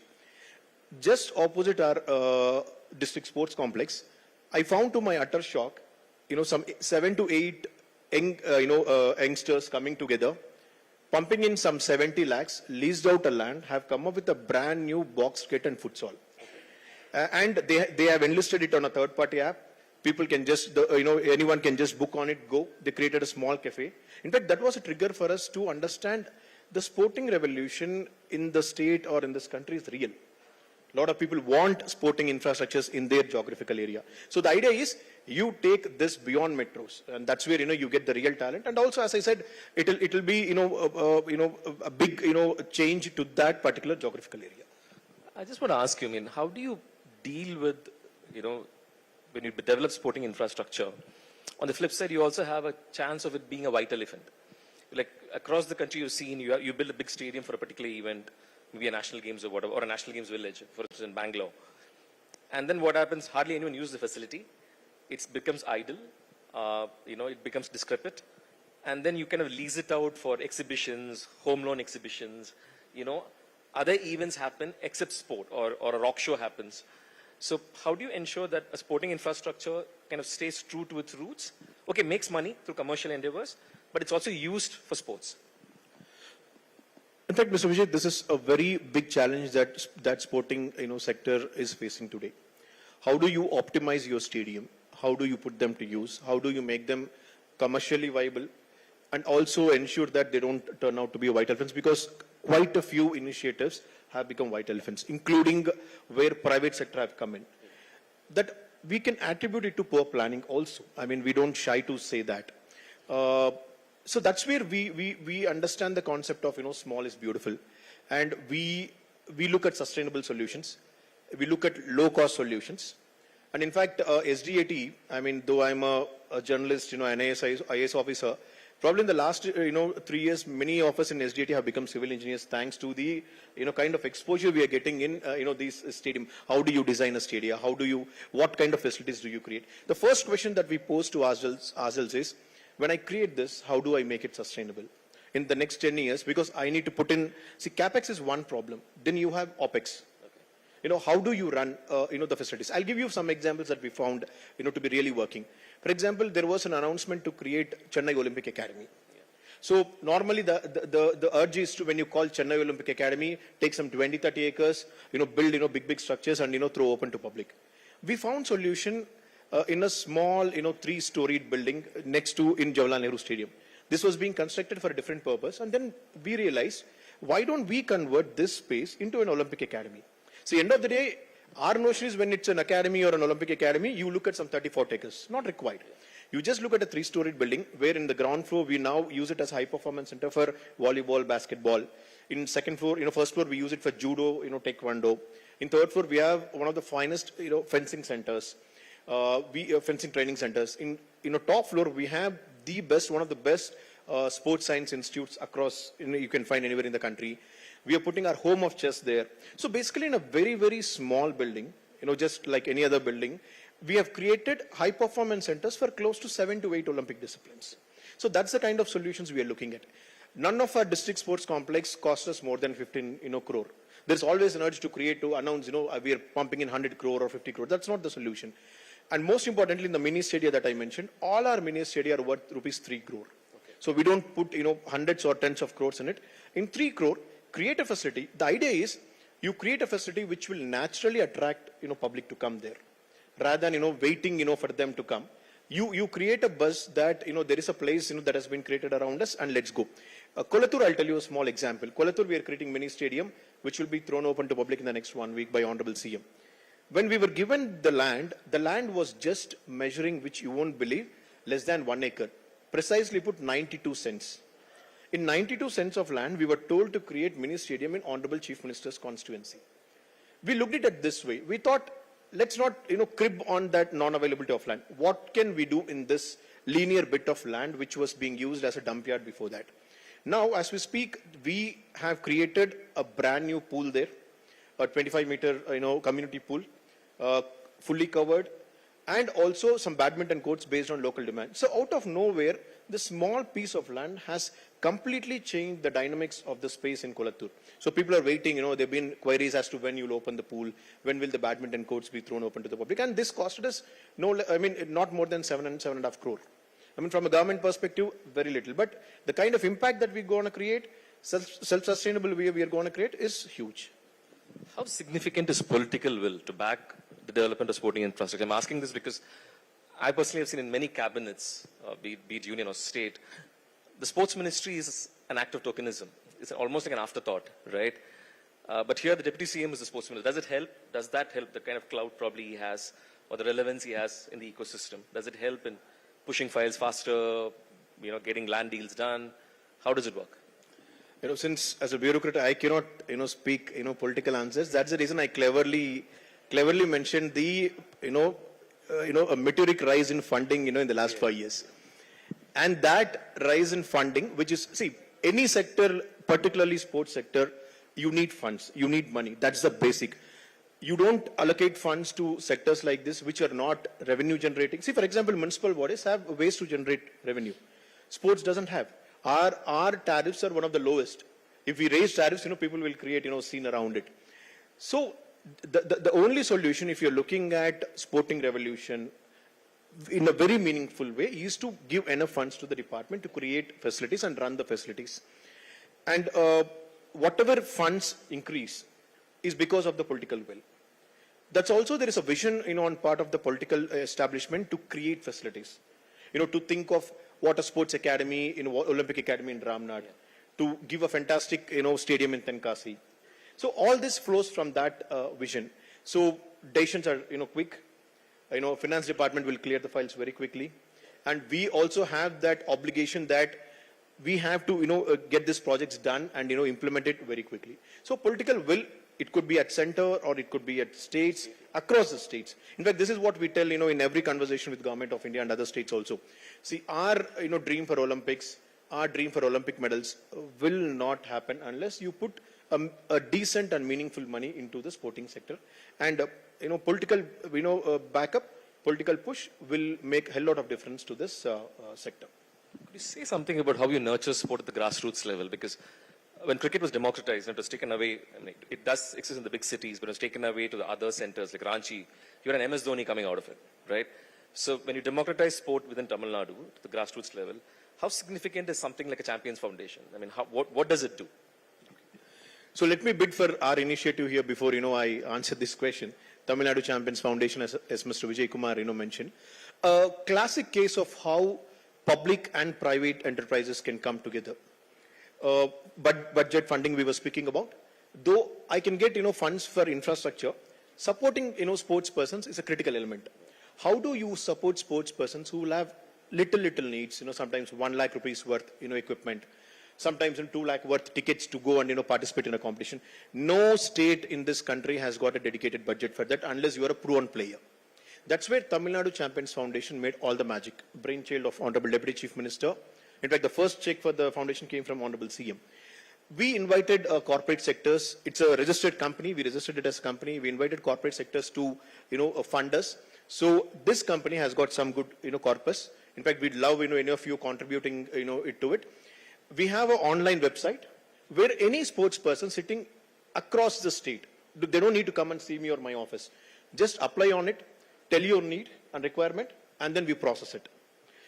I'll tell you the impact. In the last 2.5 years of its operation, Tamil Nadu Champions Foundation reached out to 4,000 sports persons across the state, which includes around 600 to 700 para sports person.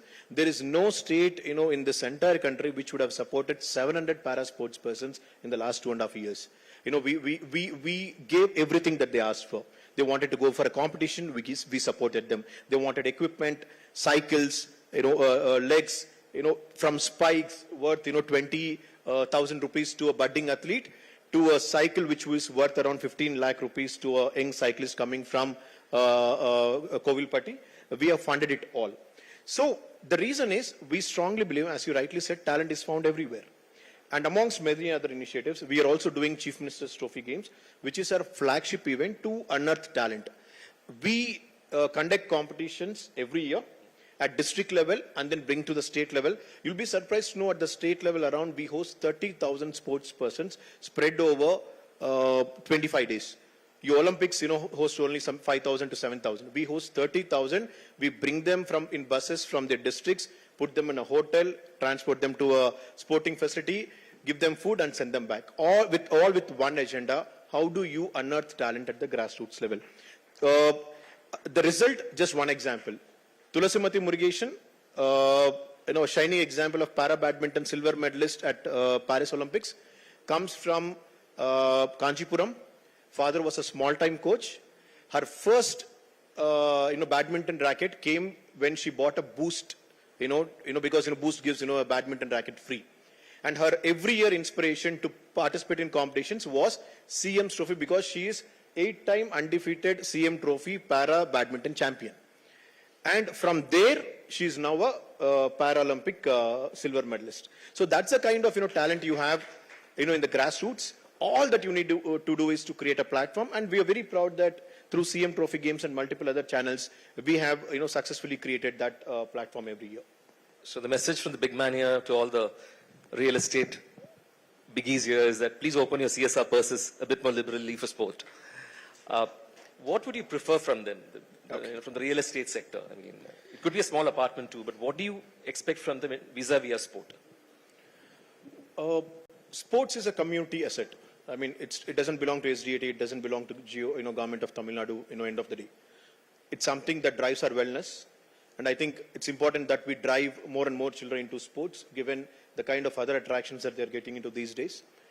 To the real estate, biggies that are here, there are multiple ways that we can collaborate. I'll tell you one small example. TNCF, Tamil Nadu Champions Foundation. Recently, we thought, why don't we utilize the CSR for infra retrofitting? I know you can't create stadia out of CSRs, but how do you utilize their funds for retrofitting existing facilities? There's a mobile company which approached us from Delhi, Oppo, to give you the example. They said, we have this much amount and it's like a blank check. What do you want to use this for? We channelized it into retrofitting 2 critical facilities in Chennai. One, the skating rink in Jawaharlal Nehru Indoor Stadium, which would have probably be the first skating rink for every champion, in Tamil Nadu. In fact, Asian medalists, all 3 of them come from there. The training happens there. It needed some attention. It needed some upkeep. It costed us some, the work is happening now. It costed us only 30-35 lakhs. But today, in another 1 week, you will have a brand new skating rink in the city, retrofitted. Yes. Not much money, 35 lakhs is nothing. At the same time, since we are doing really well in para badminton, there is a small badminton hall inside Jawaharlal Nehru Indoor Stadium. We converted it into a dedicated para badminton academy. So which will be again open. All we did is retrofitting, which costed us only 40 lakhs. So basically in 50-60 lakhs, you are able to create high impactful projects. So we don't expect someone to come up with 2 crore, 5 crore, 6 crore, 10 crore. Sometimes you adopting a facility, or funding us for small retrofitting, because that's your area of expertise, will really go a long way. You can adopt a district sports complex. You can adopt a pool. You won't believe the kind of response that we get every summer for Learn to Swim is amazing. It's mind-blowing. We sometimes have to close the admissions because there is so much of demand. For example, the Tamil Nadu Mercantile Bank came forward and said, in Thoothukudi, which is their base, we will retrofit the entire swimming pool. So it costing them, 1.5 crore. But tomorrow you will have a community asset, a good brand visibility.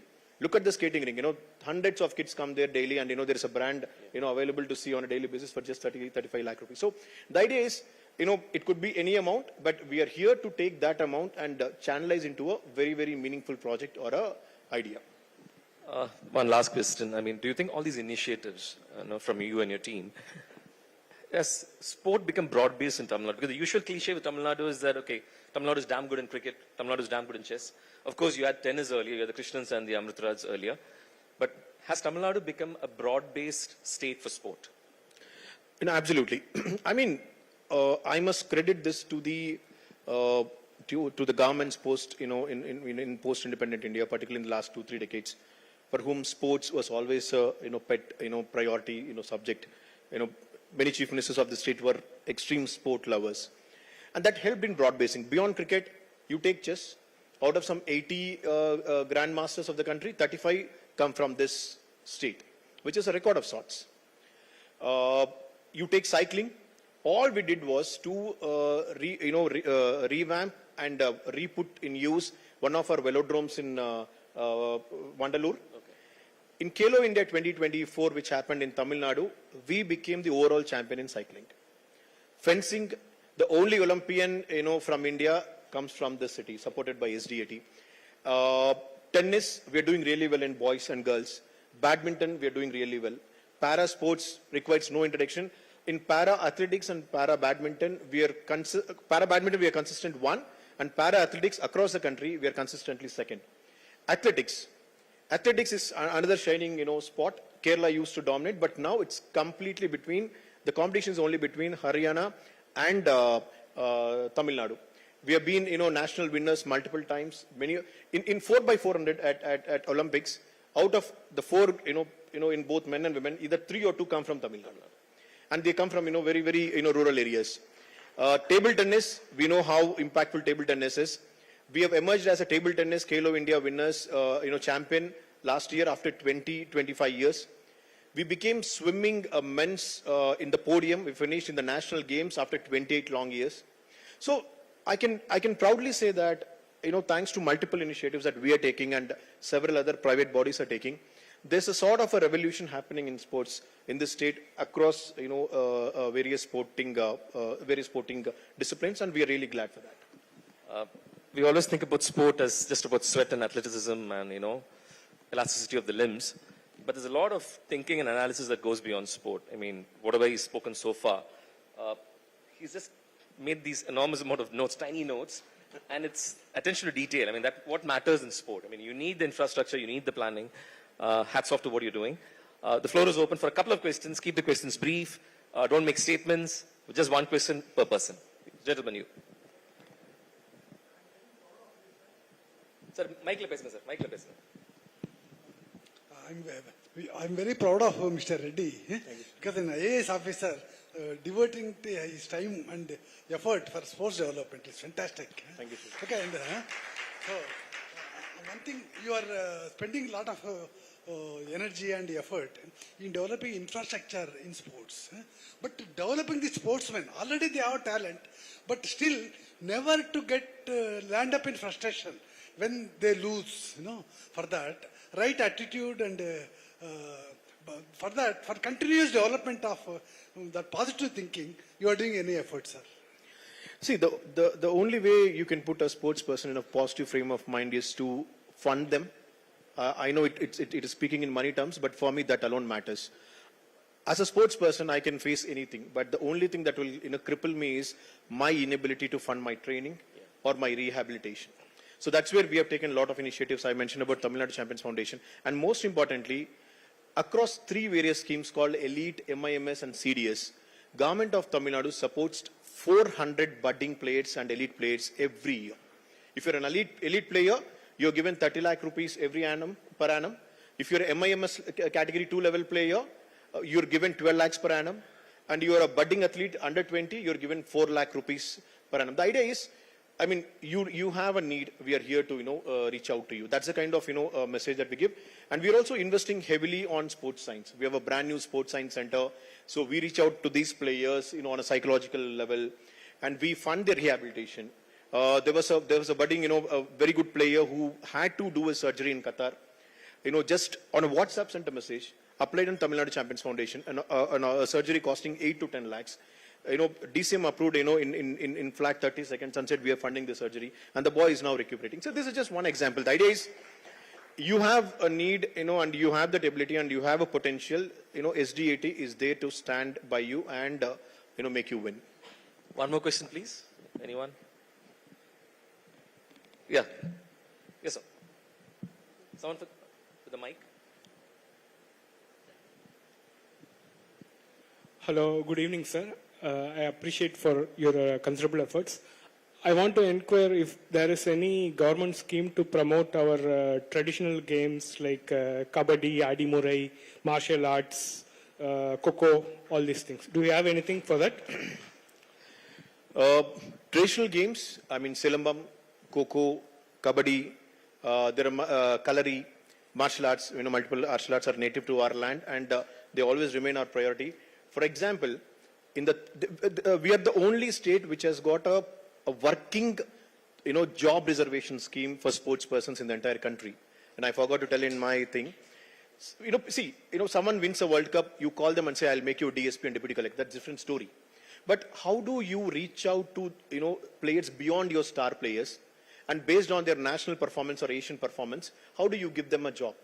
Right. I know it's digression, but still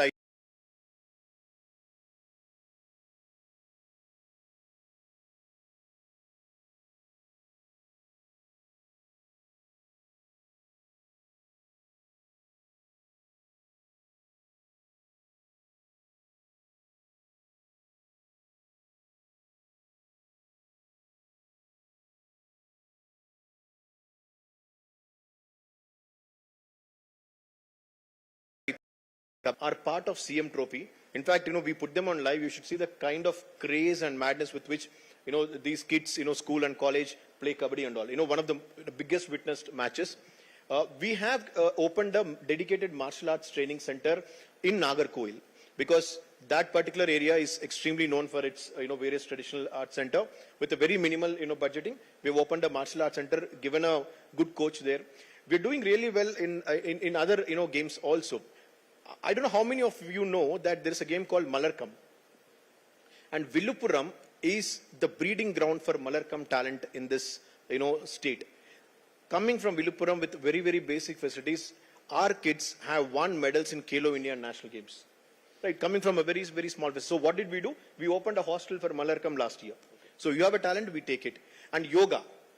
We are one of the top performing yoga, medal winning state in the country. In the Asian Yoga Championship, there were 8 medalists from Tamil Nadu.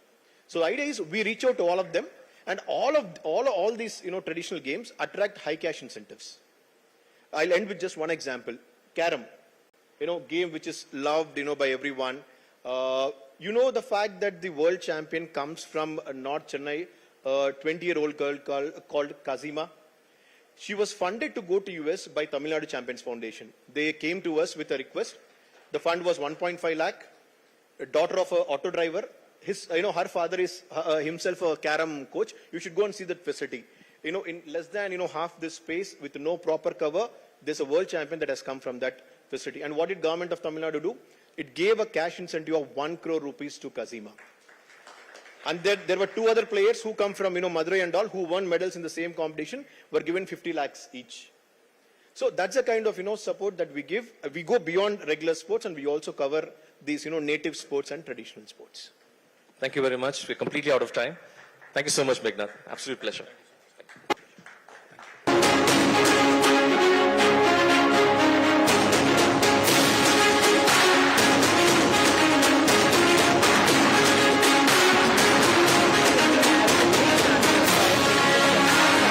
To the audience for your participation.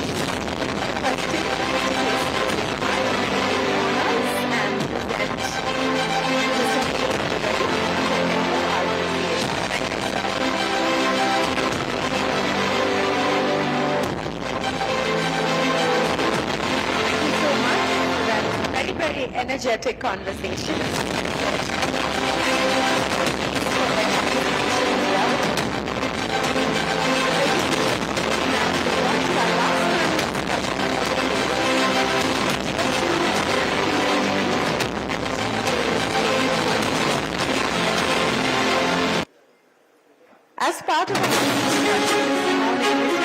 how the spotlight is shifting to Tamil Nadu's emerging cities. So join us now as we uncover the immersive and immense potential of Tier 2 and 3 cities and their role in driving the state's next wave of real estate development. I'd like to introduce our speakers for this session.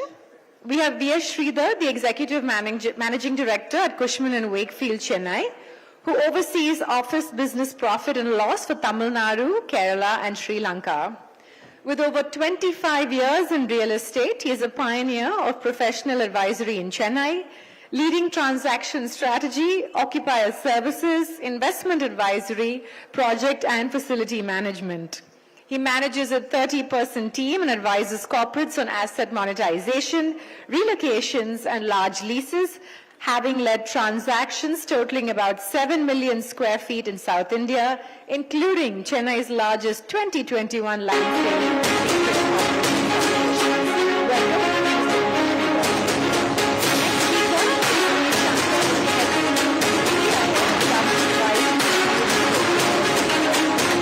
25 years of experience.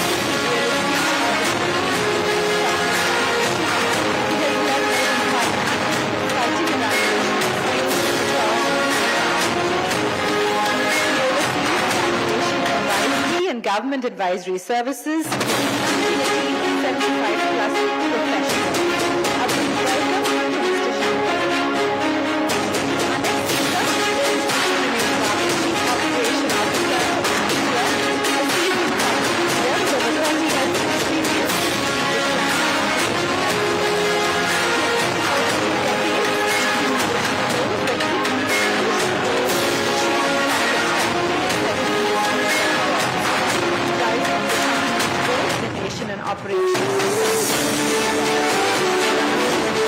Leadership and commitment to professional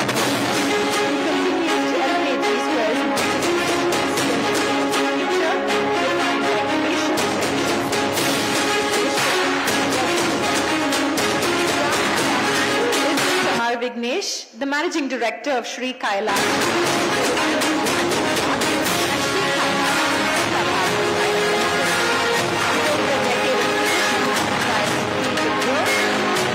market expansion across logistics, infrastructure, and renewable energy.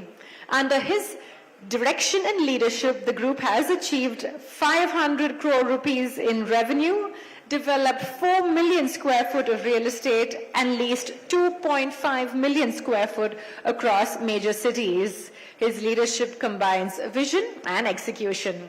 Welcome. I'd like to invite our moderator to take the stage. Once again, invite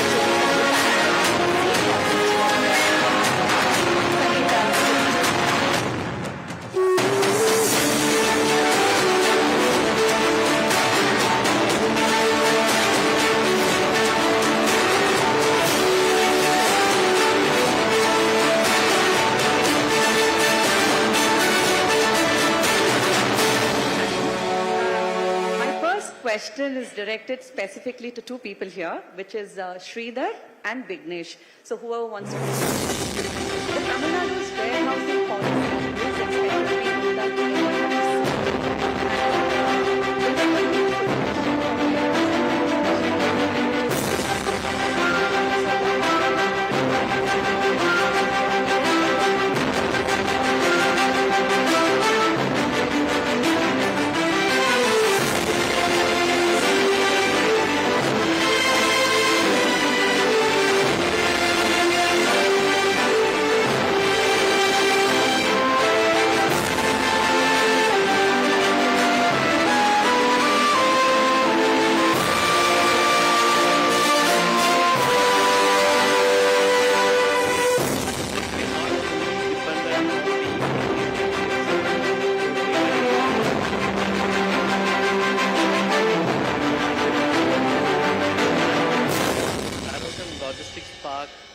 policy will help to promote the tier 2 and tier 3 cities, and also the infrastructure development which we are seeing in the state, more particularly to talk about the Bangalore-Chennai highway, which is industrial corridor which is getting developed, and other corridors are And from a city standpoint, from a tier 2, tier 3 city, we are looking at cities like Salem, which is untouched. There's a lot of potential. Coimbatore, because of the textile, industry is booming there. So we see Coimbatore, Trichy, Salem, Madurai will be the next cities in terms of promoting the warehousing logistics. First of all, I thank the Hindu group to organize this event and to invite me. So, talking about Tier 2 is the market, is the next market for industrial development, warehousing. So, we have developed a project at Coimbatore. We are the first group to invest and develop an industrial and logistics park at Coimbatore. We had convinced our partners also, the Western group, to come and partner with us in the project. And after we have developed that particular area as well as this city, Coimbatore, has become a warehousing hub. And apart from that, we have also done it in Kochi also, which is also a Tier 2 market. And we are also in the plans to develop in Madurai, in Hosur, in Thoothukudi, and in the second phase like Salem, Trichy, etc. So, if you ask me, apart from warehousing, it is like industrial manufacturing investment is also has got a very big role to play. And because there is a huge pool of, highly educated and skilled manpower which is available thanks to our education system. 4-decade-old education system and non-Mudalvan scheme and all those stuff. So it's a very good skilled manpower, and companies can, tap them at a very economical rate. And you can, and you can get economical rates you can tap them at, and you can also get loyalty from them. Like what you don't get in Chennai, you can get more loyalty when it is in Tier 2 cities. So there is a huge market and there is huge growth potential, and long edge in moving ahead. Mr. Juniat, while we have a lot of industries coming up across Tier 2 cities, we also need residential development across all these corridors. So what trends are you noticing? And you are also into the plotted development business. So what's happening with your businesses in these corridors? Good evening to all. To answer your question, just I had a look at my last month's number. Just we concluded my last month number, and number reveals the truth. 60% of our sale has happened other than Chennai, actually. So last month we did something close to 350 crores of booking. I just saw incidentally close to 200 crores has happened other than Chennai. So we are very happy with that. No, it goes that it just shows the robust demand what Tier 2 and Tier 3 towns which has for plotted development. If you ask GSquare per se, when did we catch this trend? We catched it much earlier. I think early 22 itself, early 21, end of 21 we got into Coimbatore market. We could see a huge potential. And all the panel, from the morning the panel members are mentioning, Tamil Nadu had an very distributed development. It's not only Chennai, it is Coimbatore, Madurai, Trichy, all the markets had development. After Chennai, Coimbatore had has a huge potential. So 2 years back itself we launched the project, and currently we are running 15 projects at Coimbatore, and mostly in most of the locations. Recently we launched a project at Kalapiti, which is close to IT hub. And what is driving this demand, if you see, Coimbatore, places in Tamil Nadu, each and every place has its own advantage. For example, Coimbatore has its own MSME space. It has a lot of industries. It's called as Manchester of India. So now recently IT has started coming in, and now the IT space demand has doubled. So all this is fueling growth in the smaller towns. Trichy, now the integrated terminal has come in. So Trichy also we have launched project, and even in Madurai also, a lot of developments are happening. All these developments are driving up the demand. So Coimbatore specifically, a little bit more I'll elaborate. Now recently we have taken a 700 acres land parcel, out of which 400 is going to be plotted. Another 300 acres we are going to develop as a township actually. So we are talking about IT parks, GCC centers, big names to come in. We are talking with hotels, we are talking with hospitals. So we want to develop the entire 300 acres which will provide employment, which will be the catchment area for the all other 400 acres to develop. That's in Coimbatore. So we expect that Coimbatore as an area to develop as a whole. There is another western bypass coming. There are talks about metro coming into Coimbatore. Airport is getting doubled. So so forth and so on. Not only Coimbatore, it happens in Tuticorin. We saw a very big announcement happening in Tuticorin, happening in Trichy, Tirunelveli, all these places. So all these places we expect a huge demand, and we think it's going to be very good. Coming to Shankar, you are one person who's covered almost every sector in Tamil Nadu in the last 2 decades, I would say, including tourism also. So Shankar, Tamil Nadu is also one among the top tourism destinations in India. So how is the growth of tourism influencing the real estate market, and what kind of developments are we seeing there, especially in tier 2, tier 3 towns? Because in Madurai, we have Keeladi, and we are having a lot of archaeology activities also happening in Tamil Nadu. So what kind of trends are you noticing? Yeah, good evening, everyone. So before I comment on this particular aspect, we need to look at how and why tier 1 is important and why tier 2 and tier 3 cities are important. One side we have metro cities and mega metros. So 25 years back, we had about 4 metro cities. So Delhi, Bombay, Chennai and Calcutta. We used to say that, Delhi, Bombay, Ilkata. Okay, so that was the time. After 25 years, we have about 9 major metros. Why this particular point is very important. So the aim for India's Vikshit Bharat should be in alignment with tier 2 cities. So we are focusing on 4 aspects. One is manufacturing, which you covered. Then the infrastructure development, which is also very important. And the third is the employment, which you offer them in that particular city. These are the key drivers for the Vikshit Bharat at the national level. And 1 trillion economy, Tamil Nadu's aspiration to be 1 trillion economy by 2030. That is also very important. And that's why Tamil Nadu government today is focusing on development across Tamil Nadu. It's the only state where you have diversified development across the state. Whereas in some other states nearby, you only see a couple of cities where major developments are coming in. Tamil Nadu, you have major cities, I mean, the tier 2 or 3, now it's called as major cities in this part of the world. From the tourism perspective, we need to understand about 2 points. One, the government's intervention in the entire gamut of things. Today, government is pushing, because in fact, you highlighted that tourism, Tamil Nadu is number 1 in tourism. In fact, in the last 5 years, I think we have gone into number 2 from a tourism perspective. So now Tamil Nadu government is preparing a policy to how to become number 1 and also to attract more international tourists coming into Tamil Nadu by their TN 2030 policy. So from that offshoot of that particular policy is that SIPCOT is going to develop about 4 locations, which are like E-Road, I think some of those districts, coming up with about 100 to 150 acres of development, purely developed through public-private partnership. So this is from the government side. So what is going to happen is each of those locations are going to target some of those tourism potential around that. So one is the hill station. So I think we have about 3 or 4 segments of tourism. The number 1 is the hill station, because Ooty and Kodaikanal well known, and it's attracting more of Indian domestic tourists. Number 2 is religious and spiritual tourism. The government is focusing more on the spiritual tourism, and you also highlighted Keeladi and all of that. So all of that will come under this. Madurai is picking up a lot from our religious and spiritual tourism, and Tanjavur. So today we see the hospitality industry in these cities, and I'll also cover the medical tourism as well.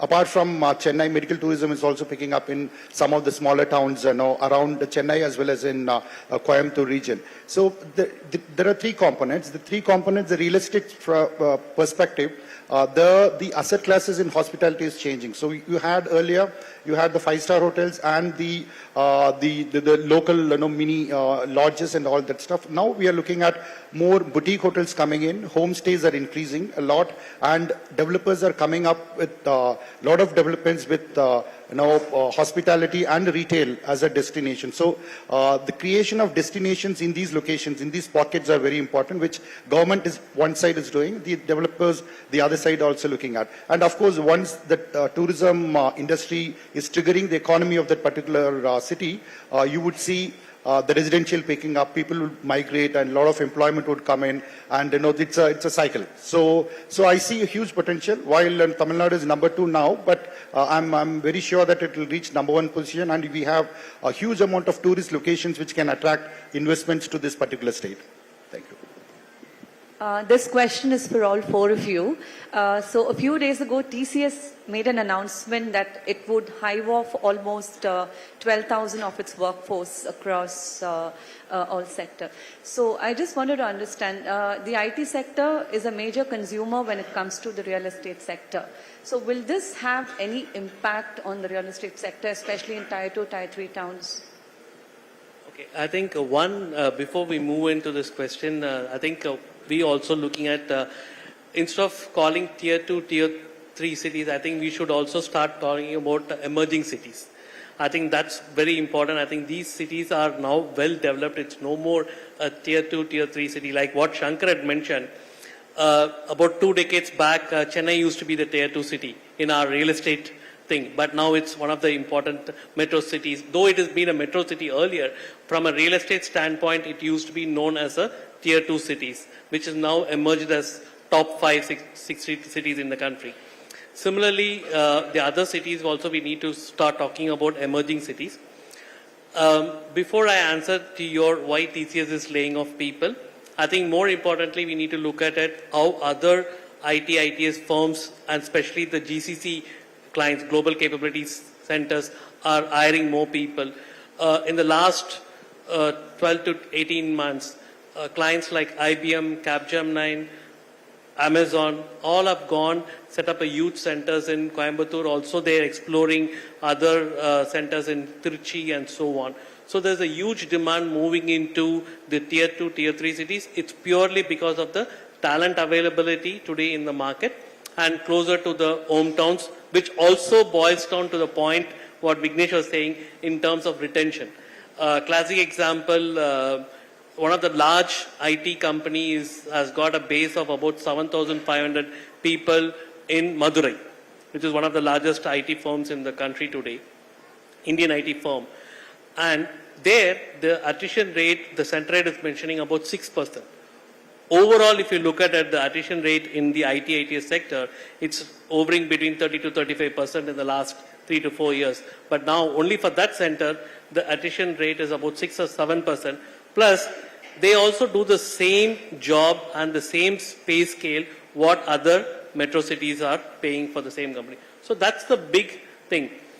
And also, if you look at it, what is transforming today, where we are all moving towards digitalization today, the jobs are also changing the nature today.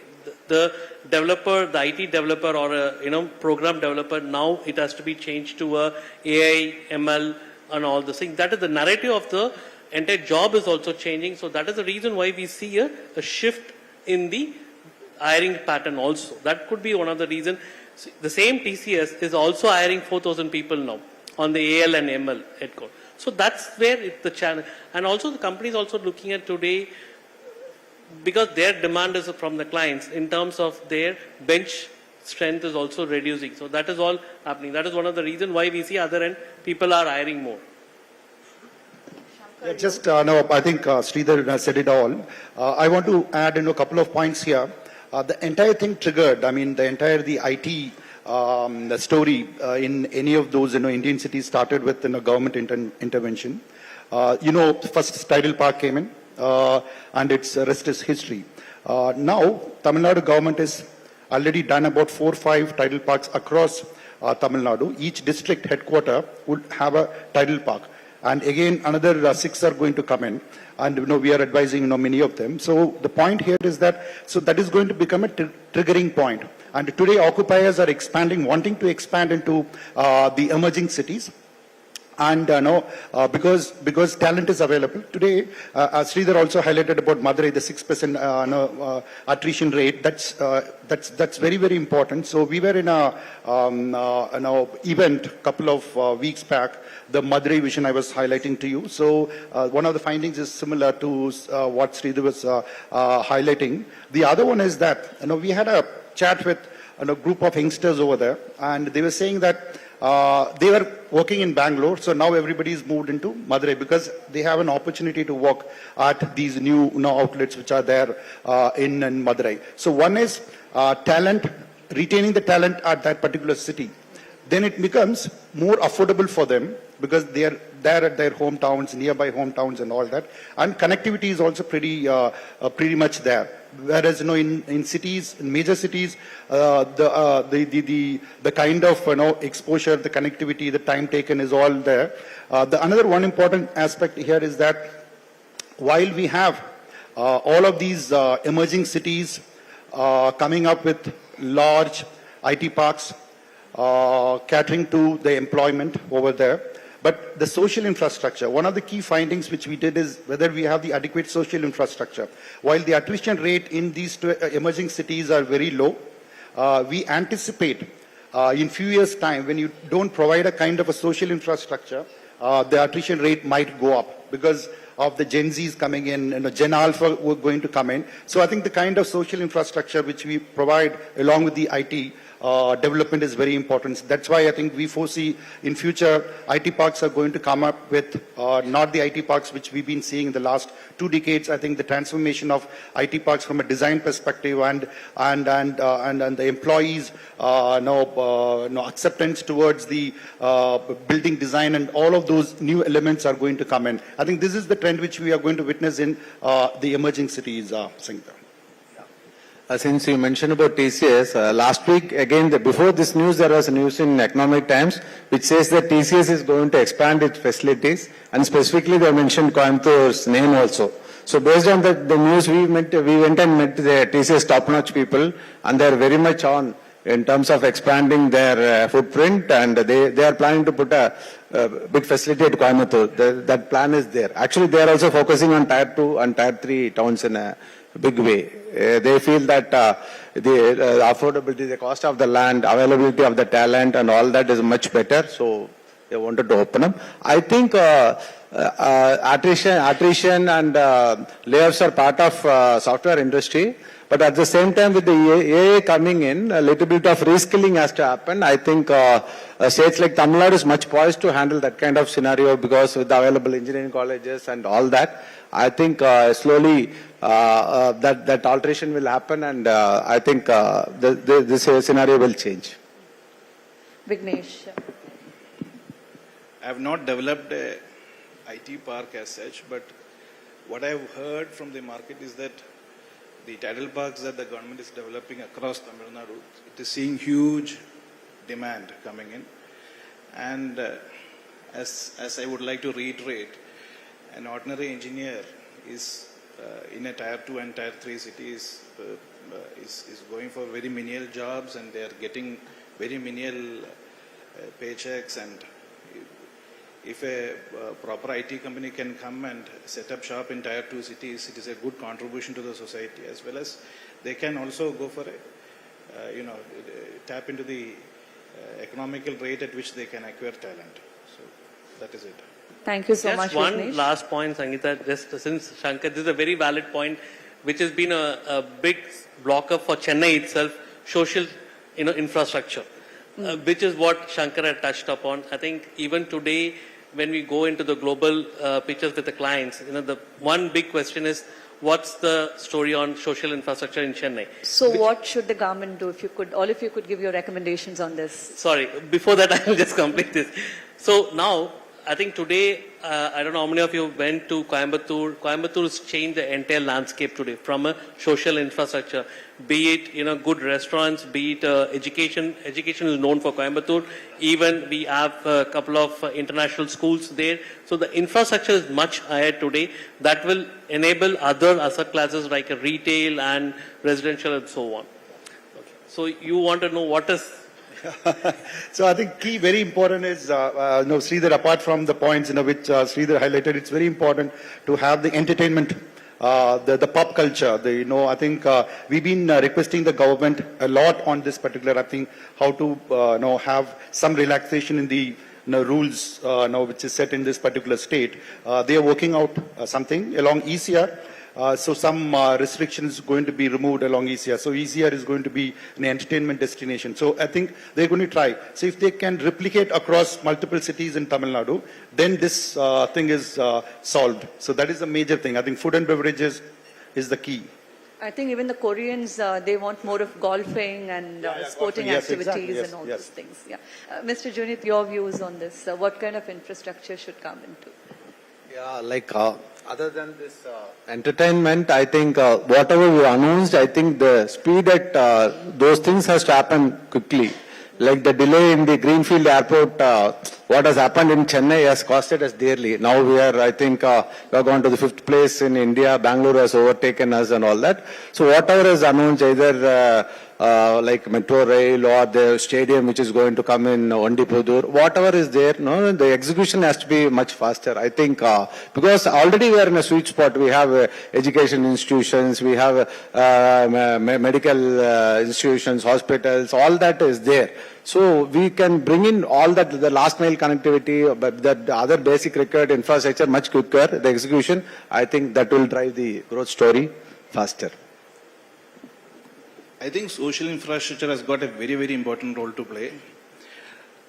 Social infrastructure, not only in terms of entertainment, I mean, that is also very, very important, but in terms of hospitals, I mean, I don't know whether hospitals comes into social infrastructure, but hospitals play a very important role. If a family is coming from Singapore or Korea, Chennai being the, hospital capital of India, also has got a very big role to play. So if they come to Thoothukudi to put up a project, so they will be a little bit worried about the hospitals there or the education system there, because Chennai, they have got international schools wherein a child studying in Korea, she or she can easily come to Chennai and continue her studies here. So that type of schools they have to provide in tier 2 cities, hospitals, schools, and then apart from that, lot of other entertainment activities also. So I think it has got a very important role, and hotels also. So if you go to Thoothukudi or Tirunelveli, you don't have to my knowledge, we don't have a 5-star or 4-star hotel available there, which is branded, where I can go and stay safely. If I am coming from Korea, I'll be looking at that.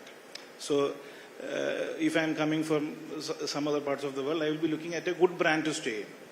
So we need good brands of hotels to be in all these places for them to, cater to the industrial development happening there. So it's got a very, very important role. And I think the government also should incentivize the investors to come and put up shop there. Yeah, I think while we need to prioritize the social infrastructure, as I was mentioning, some of the cities might have best healthcare facilities, and Tamil Nadu is better known for healthcare across India. I think the best state with the best healthcare facilities, and also education. Some of the cities which we are talking about, emerging cities of Tamil Nadu, do have. I think we need to have an approach where we need to see, one is healthcare, next is education, third is what he was highlighting, the hospitality related stuff, and fourth is entertainment. And entertainment, still I'm pushing entertainment, because I was mentioning earlier to someone is that we did a interaction with some of our occupiers, the Korean C-suite of all of these companies, manufacturing and all of that. So what they're saying is that, okay, while we have facilities or exposure or offices in multiple cities, but our headquarters where the CEOs and CFOs are located, so they want this golfing facilities and the world-class sports infrastructure, and also entertainment. So many of them they are headquartered in Delhi because of this particular reason.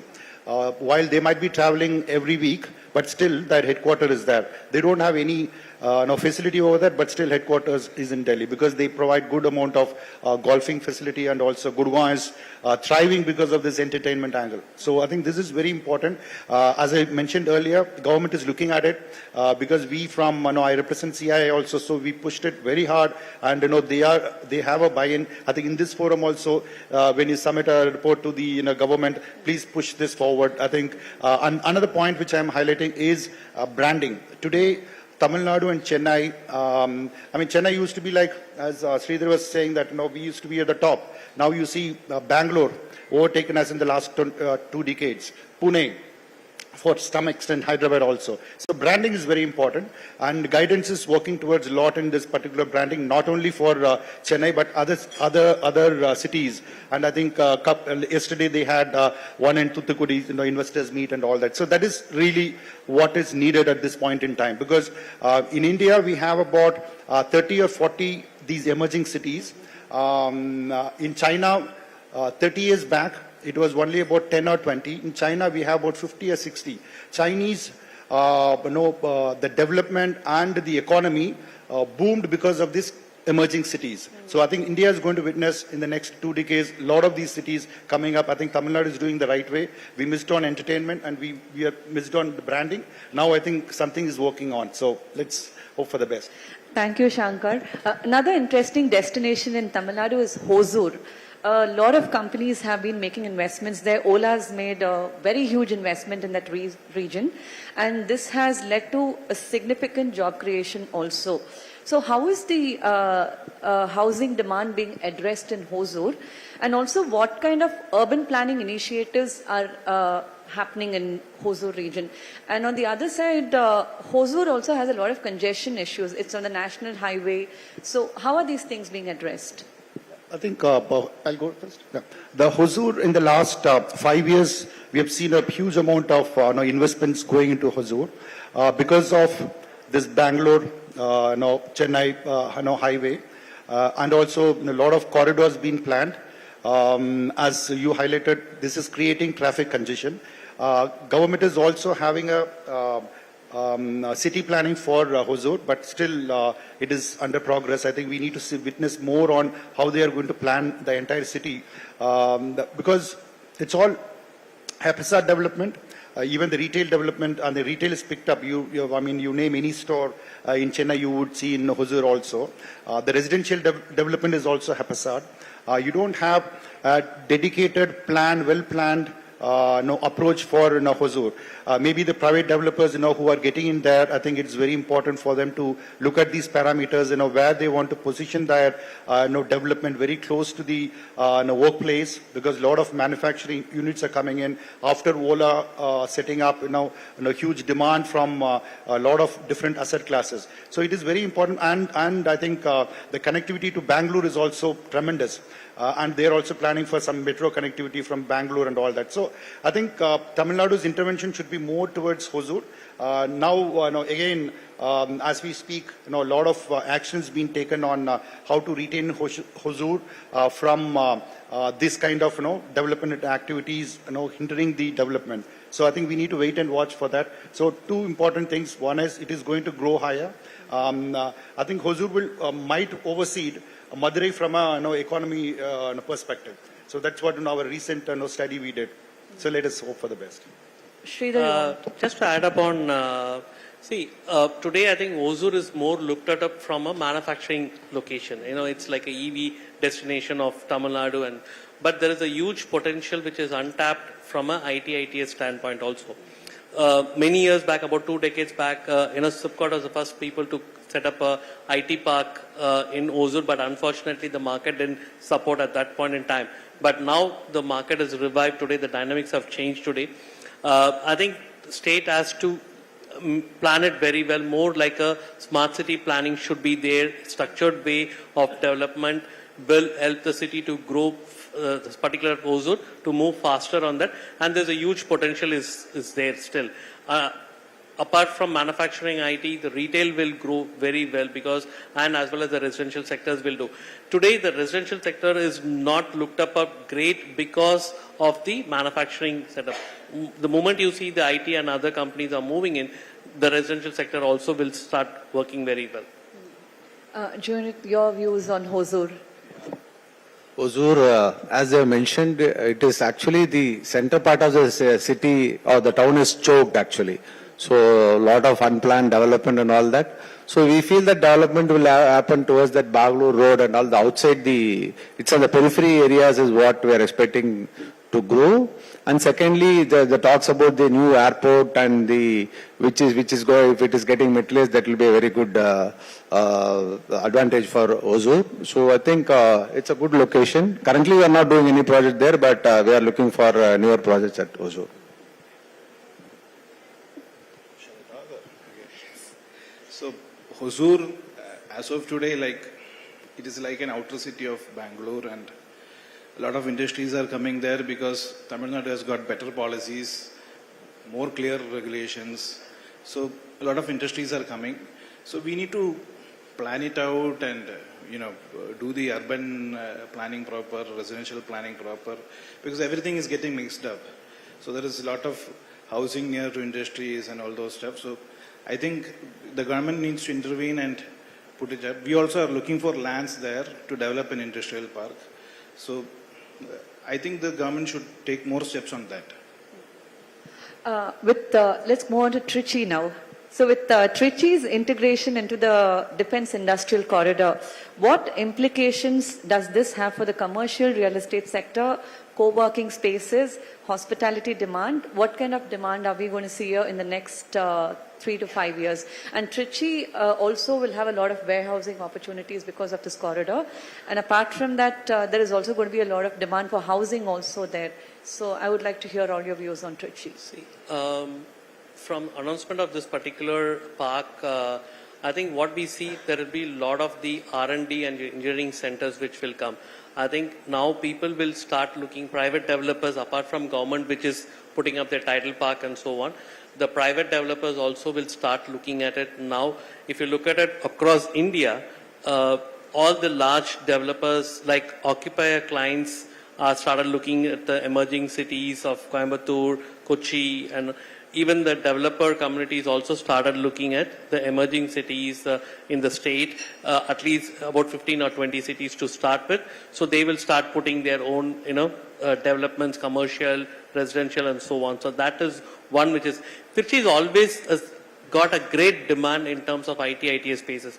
Unfortunately, we don't have the right infrastructure at the point. When I say right infrastructure, it's more to do about the commercial buildings. We didn't have, because our own clients have been looking Trichy for the longest, but they're not able to find a suitable options. Then they moved into Coimbatore as a secondary thing. I'm talking about 3 to 5 years time back. So one, there is a huge demand will come in from R&D and engineering centers basis on that. Two, the residential will go. Residential, I think one part is Trichy has always had a huge demand on residential sector, especially the NRI. They have a huge investment in the residential sector, and I think from a pricing point also, it's got a good pricing for the developers to make a project there in the Trichy as a city. Also, like what Shankar had touched upon on the tourism, it's a huge potential. I don't know how many of you have gone. If you go to Trichy, at least you can see 5 important temples in Tamil Nadu. I think that's a big advantage. I think maybe that should come from the government side. Yes, the hospitality sector, which is another, which we don't have a big, hotels today in Trichy at this point in time. Also, we see a big boom in the hospitality sector across as one of the real estate sector for us, where a lot of these private equity firms who has invested in commercial real estate, they're looking at investing in the hospitality sectors, like Blackstone has invested huge money in the hospitality as well as the healthcare sector. So I think that we're just waiting for this momentum to come in. Slowly we see there's quite a lot of momentum happening in these sectors. Yeah, Trichy definitely it's a vibrant and beautiful city. It's not that my wife is from that place. So I think, as Sridhar was mentioning, over a period of time, not much developments were happening in Trichy, apart from it's a center point, and wherever you want to go in Tamil Nadu, you have to cross Trichy and Madurai, that particular corridor. Recently, the trigger points for Trichy is going to be one, the bus terminal, recently inaugurated. It's opened up in an outskirts. It is going to open up a lot of those corridors. Already, lot of speculation from a land perspective is happening, and it's going to open up a huge amount of development potential in that particular area. Number two is, if you look at Trichy Airport, the passenger movement has increased multifold. And last week I was there. The new terminal building is amazing, better than your Chennai. So I think the infrastructure standpoint, I think it's coming up in a big way. And also the corridors which they are planning around Trichy, the connecting corridor, be it Trichy-Dindigul, Trichy-Madurai, a lot of industrial developments are going to happen. That indirectly will trigger your residential as well as commercial, because this defense corridor or the defense, because already they have the defense related companies in Trichy. So now I think Trichy will become a kind of a defense ecosystem. While I'm talking about Trichy, I want to touch upon another point which I had in mind, is that I think since we have multiple cities, multiple emerging cities in Tamil Nadu, we need to tag each and every city as in a different potential state. One is Coimbatore, for example. It could be like ITIT is next to Chennai. Trichy is going to be a defense. Maybe, we need to term, it's kind of a branding indirectly, right? Madurai is still, they've been, tagging on with the same spiritual tourism related. Now, they are focusing on more of manufacturing, other stuff. Coming back to Trichy, why this is very important is that once you have this destination point for a defense activity, a lot of other companies are going to come in. R&D is going to come in a big way. Then it is going to trigger offices, especially co-working, because co-working is the norm now. So a lot of these land which has been unlocked because of the bus terminal, that entire stretch can be a corridor, could be a defense corridor in Trichy. So that is what my view on Trichy. Trichy, after this integrated bus terminus, the market has really is on fire. It's on the Punjapur highway, so most of the residential projects which has come in is the traction is very good. And with this defense corridor news also, a lot of positivity is there in the market. And we feel with this already the existing educational institutions and the hospitals, we have a lot of renowned hospitals there. You have NIT and you have a lot of colleges there. So I think Trichy has a huge potential, and it will definitely will be a very strong, robust market will come up in Trichy. Trichy, like a lot of defense corridor, a lot of PSUs are there, BHEL, BEL, Ordnance Factory, but I don't know whether they are performing or whether they are having the type of scale that they are expecting. But apart from that, as a consuming center, Trichy is a very strong point, because there is a lot of, it is right on the center of the Delta districts. The Delta districts are the biggest agricultural production centers in Tamil Nadu, and it's also one of the biggest consuming centers. So the warehousing policy which is going to come out also is predominantly focused on the Delta districts. So I feel that lot of scope is there, and we are also, as a second phase, we are planning to develop at Trichy. So I feel that going forward it will have a good effect on manufacturing and warehousing as well. Thank you. Shankar, since you mentioned about tagging, Coimbatore also has another tag to itself. It's also known as the hub for senior living. And interestingly, South India accounts for almost 60% of senior living. So what demand drivers and policy signals should developers pay attention to while planning senior living projects? Yeah, senior living is a big market.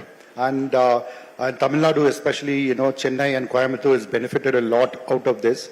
In the last decade, we have seen transformation in senior living also. I think senior living segment started with, I don't want to get into the details, but it's transformed. It's more real estate driven. But even we have a couple of models, rental, ownership model, and all of that is there. It is very important to have the kind of an ecosystem. Today, some of the senior living projects are not very successful because it has to be tied up with a kind of a healthcare facility.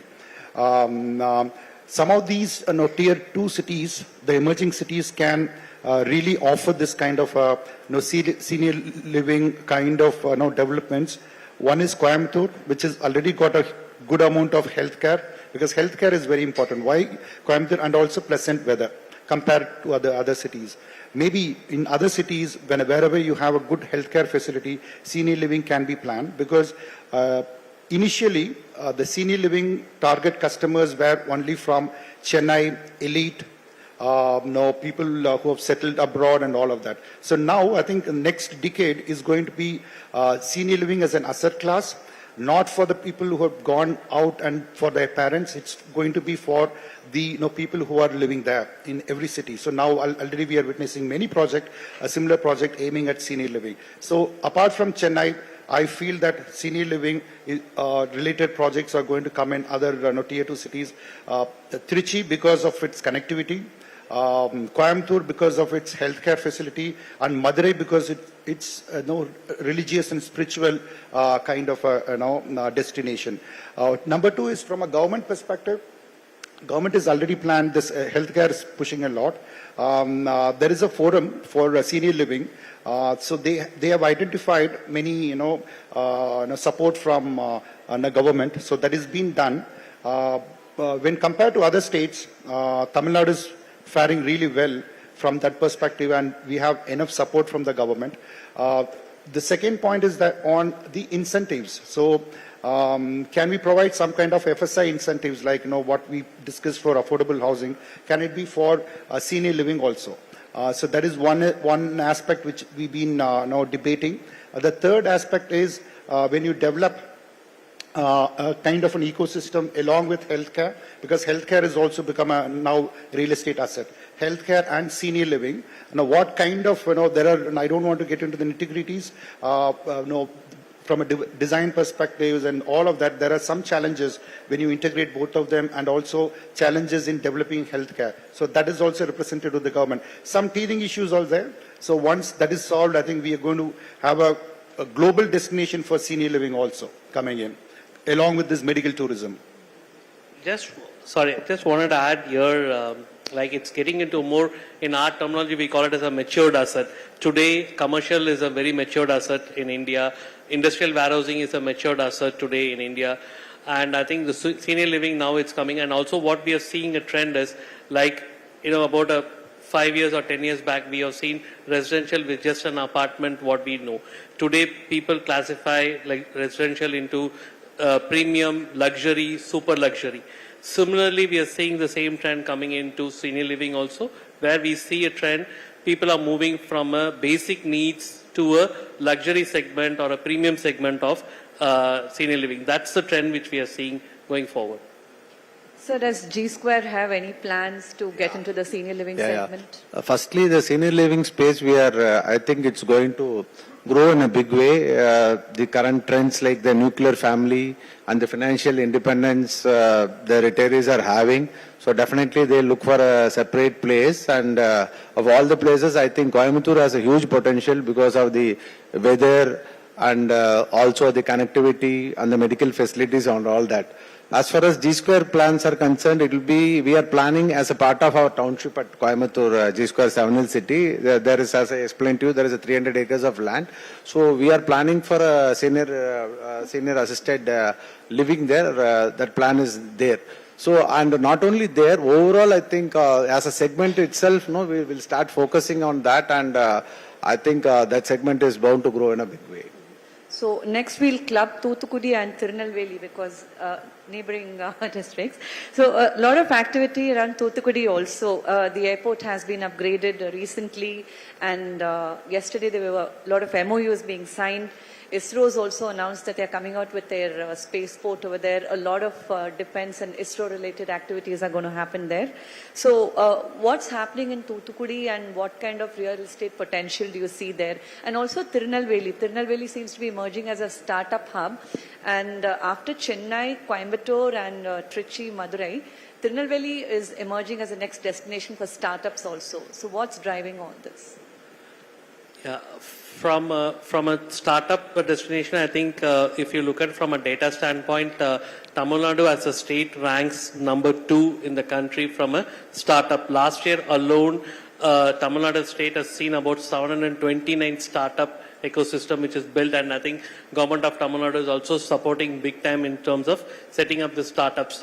One of the big initiatives which the state has done, more importantly, if a person wants to do a startup, I think they've been funded. They need to run a project, and government of Tamil Nadu gives us free space. They sponsor them. There's a lot of initiatives, and also they've created a 150 investor database. So once the project is done, so they'll be able to put them to the 150 investors so they can do angel funding and so on. So that's a great initiative. That's a driving factor today.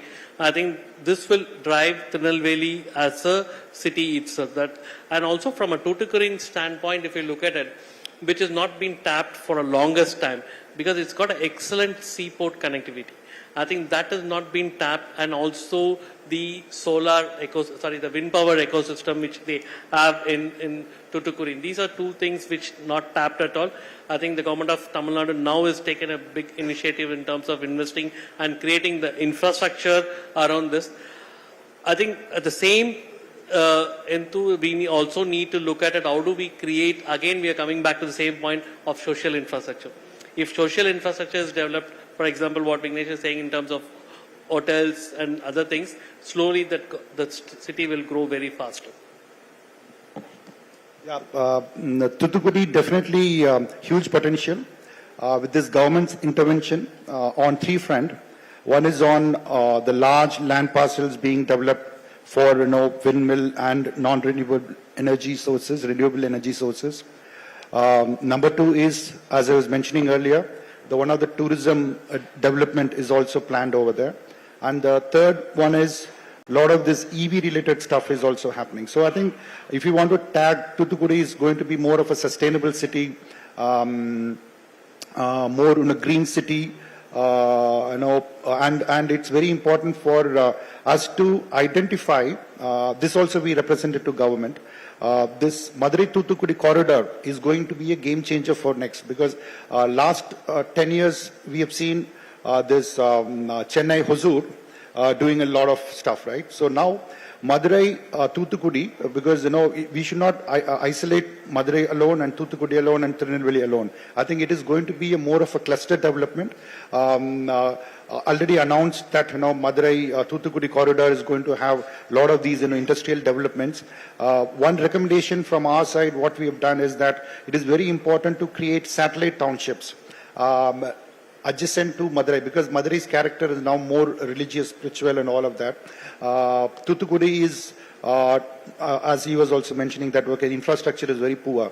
So it is very important to have kind of a twin cities, one adjacent to Thoothukudi and another adjacent to Madurai, which will act as a driver for all developments, because it can be a 1,000 acre to 1,500 acre development, completely developed under a public-private partnership, because lot of investments from national players and global players are coming into Thoothukudi. So they can really take up, the Adanis of the world can easily take up about 1,500 acres of land. So I think there is an opportunity. Soon we would know, it's on the cards. Huge, large townships under public-private partnership as a sustainable city would be planned near Thoothukudi and also near Madurai. Junior sir, what kind of... A lot of good news about Thoothukudi. Fortnight back, the airport got renovated and it was opened up. And yesterday there was a summit, some 40 MOUs got signed, and almost Winfast factory got inaugurated, and 40,000 new jobs are getting opened up. So what it clearly shows is that there is going to be a lot of reverse brain drain, because most of the Chennai people from south of Tamil Nadu, they come and work in Chennai. So there are enough and more opportunities there. They will stay on there and they will get newer job opportunities. So as a whole, that region will improve. So that will lead to a lot of growth, in, not only in terms of residential, in other sectors also. I heard a lot of news in Tamil Nadu also. Some South Korean major is putting up an shoe making plant. There is a recent news there. So all around, of late, we are seeing a lot of developments happening across Tamil Nadu. I think it's all good, good for those specific markets. Vignesh. So, Thoothukudi, the government has done the right things. They have brought in big OEMs and brought in clusters, and there is a port for them to work on. And I was there in Thoothukudi 1 week back, and the airport was like, not better than a railway station. So a new airport is a good thing. It's a big image booster for us. And as Mr. Sridhar said, it is like having good social infrastructure like big hotels and big hospitals will play a big role in that. Thank you so much, Vignesh. We'll now open the floor for some questions. Any questions?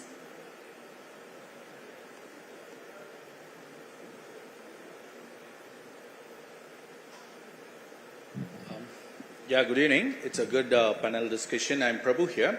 There's a question to Mr. Vignesh. You're much interested in participating in industrial and logistic parks. Why your organization is not much focusing on IT parks?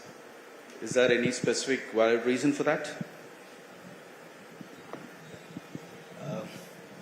So we have seen that industrial markets are an untapped market, and there are big ROIs to be made there. So we have entered it, and there is still a huge potential to cover, and I feel that focusing on that is better than going into IT spaces.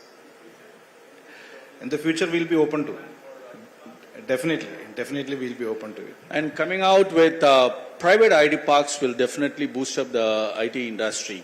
Yes. Not only your organization, even we can talk about our GSquare group also. And coming out with private IT parks definitely will, increase the IT sector's growth precisely in Tamil Nadu in a bigger way. Sure. From GSquare, we are interested in that space. As I mentioned earlier, we are discussing with few of the IT companies to build up infrastructure for them. So we are definitely interested in that space. Thank you. We are entering the industrial hostel market now. So there is a huge potential for that, because a lot of migratory workers are coming to Tamil Nadu to work now. So we are entering that, and we have started operation. We are going to start operations in Chengalpet in the next 4 to 5 months' time. So most of the industries who are coming, they require hostel facilities, especially if it is a woman worker. They need good hostel facilities to make them work. So we are planning to tap that market now. My question is to Mr. Junior Babu. How do you look at Vellore market, sir? Vellore is, I forgot to mention, Vellore is a very potential market. That is again, lot of things happening on defense also, I think. There is an defense related, some industries are coming up, I think, at Vellore. And that's it, right from Vellore, Krishnagiri, Dharmaburi is what our next focus is going to be on, including Salem. So definitely those markets we are not currently present for some reason. Vellore we have a project, Ambur we have a project, Vellore we are looking at projects actually. So those markets, that western part is going to be our focus now. Thanks to Hindu and all for organizing this. It's a fantastic discussion. It's feeling good that so much of things happening in Tamil Nadu. Specific questions anyone of you can answer. If you're there is so much of space that is vacant because of this work from home. So I see a lot of inventory which is vacant. What's your view on that? Thank you. I'll pick it up. Sir, this is a common myth. Everyone thinks about there's a lot of inventory is vacant because of the work from home norm today.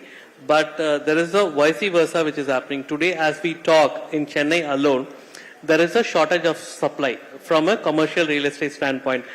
In the last year, Chennai witnessed about 10.8 million square feet of demand.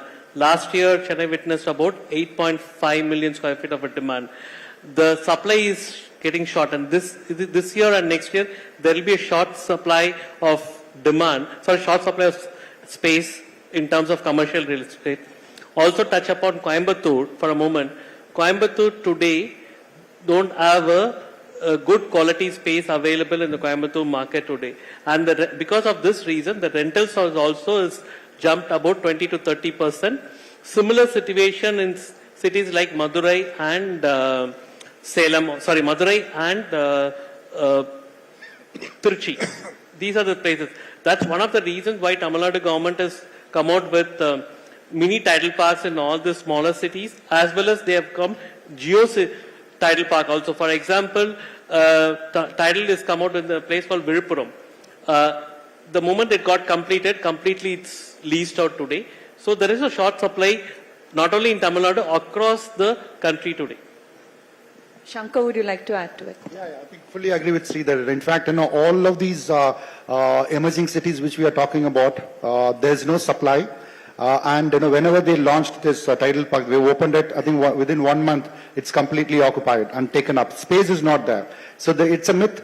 Going forward, we see, hopefully we'll have a lot of supply and, we'll have more IT spaces. This work from home, I don't think will reduce the space of office spaces.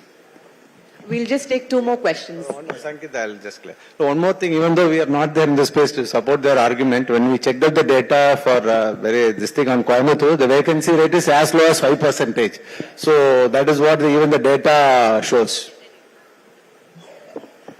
Yeah. Also, just to add upon this thing, this last one, the reason why we see though, it's a hub and spoke model, we talk about the work from home, everything. Also, we need to note in the last 3 to 4 years, there are a lot of companies have expanded their headcount in India. Not only ITS clients, also the buzzing word today is the Global Capability Centers, GCC centers, which is today talks about 1,700 GCC are in India today.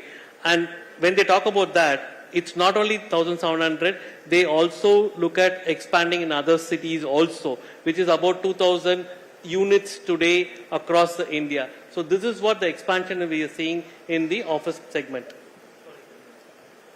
So you had a question. Taking off from Mr. Shankar's statement about Hosur's central part of Hosur city facing congestion. This is true not only Hosur but also several other places like Madurai or Coimbatore, even Tirunelveli in some parts. I am basically from Tirunelveli. What is the real solution? Of course, going for satellite towns could be one solution, but it should not be at the cost of the city as such, what it is. Because core cities are always the vibrant spaces in any city. If you look at Chennai, Chennai CBD used to be Paris Corner. I still remember I used to take bus from Paris Corner 30 years back. Then it slowly moved. We're talking about Gindi. Now we are at Gindi. In between, you started with Nungampakam and all that. So the congestion is all about the CBD, the core city, right? But development would happen, the peripheral areas, then city grows, right? So the 20 years back, we never crossed Tidal Park, maybe Mahabalipuram Road. So now you see, it's up to Mahabalipuram. So the development is all there. So I think the whole important point here is that the creation of satellite townships or creation of new corridors will move the developments a little away, keeping the core essence and the feel of the core city. Because the one point particularly for Hosur is that you have this highway going in and a lot of congestion. So probably I think traffic and transportation intervention which come in, then it will solve the problem, as I think Sridhar also touched upon the smart city initiatives. Unfortunately in Hosur, not much of that has happened. Whereas in other cities like Coimbatore and Trichy, today infrastructure is better than some of the other cities because of the smart city initiative which they implemented from parking, traffic, transportation, and all of those aspects which they cover under the sustainable smart city mission. Hope that answers. So, yeah, I have a question for Mr. Shankar. You were drawing upon, how Bangalore's ecosystem is conducive to attract a lot of IT investments and how we need to sort of draw up a plan for that. And you were also mentioning about the transformation of IT parks from the design perspective. So can you elaborate a little bit on, that, and the next part is, you were talking about investing in social infrastructure in Chennai. Would you restrict it to just the IT corridor, or which pockets of the city do you think the government should focus on? Yeah, I'll take the first one. The transformation is happening in two fronts. Number one, I think in the earlier session they talked about the sustainable green buildings or the net zero buildings and all that. So 10 years back, maybe a couple of buildings were there. Today, every new building is a green building, so-called, green city LEED certificate or whatever you call it. Why? Because their investors, the companies, occupiers, investors are telling them you have to move into a building like that. So today, even in this emerging city, we might witness the buildings of similar nature coming in. The next trend, what is going to happen, so somebody touched upon work from home and all that, maybe 2 or 3 days a week they come to offices. There is going to be a trend which is going to come in. The employees are going to determine how their office is to be it green spaces, whatever. So I think the employees' intervention is going to be more. The last decades we have seen occupiers. Recently we are witnessing investors' demand for the spaces. And now we are going to witness the employees. We at JLL, we did a survey, global survey. The finding is that 15% of the employees are asking for how their spaces to be. This is the trend which I am talking about. The second question is that, which are some of the areas in which city you asked me? Chennai. Chennai already you have, a lot of these, corridors opened up. So, but many of the IT buildings are coming up. As Sridhar highlighted, we don't have much of a supply, so hopefully supply will come in all of those corridors. Land is plenty. Social infrastructure, yeah. So ECR is slowly becoming a destination for entertainment corridor. Chennai is always we had defined corridors, right? So IT corridor, entertainment corridor, maybe the SEZ corridor. North is more of warehousing and logistics, and we are pushing the government to make the Gindi Porur as a fintech corridor, because huge development is coming in as a fintech, right? So we are also advising them. So those are the areas which will be unlocked from a social infrastructure perspective. We need to create, for example, Katipara Urban Square is the best example. So when we first sat with the CMRL, so they thought that okay, they'll build some shops, that's it, and just for Pettigara. That's what they intended to do. So we stepped in and we made that particular area into a completely different thing. So you name the best for food giant, everybody is there in the Katipara Urban Square. So those are the things we need to create within cities. That's what I meant by entertainment. So initially we wanted to have this particular Katipara junction 24 hours open with liquor license and all of that. So still, those kind of pockets are going to emerge in Chennai. That's what I meant. All of those junctions, the core nodes of Chennai should be treated as entertainment destinations. Thank you, Shankar. We'll close the session here. It's going to be 7 now. Thank you so much, panelists. Thank you for your wonderful insights. And thank you so much to all the audience.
the Hindu group.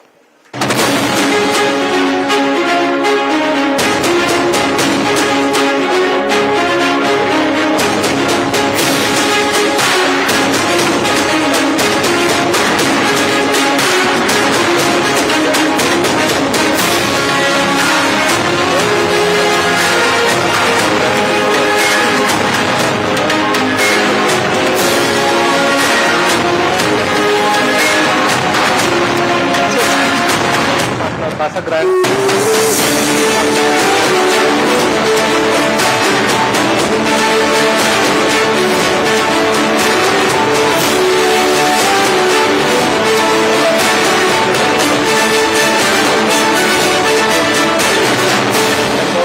For sharing their expertise across sessions. Each session today offered powerful insight into the evolving trends, regulatory shifts and transformative opportunities shaping the future of real estate in Tamil Nadu. A big thank you to our green partners.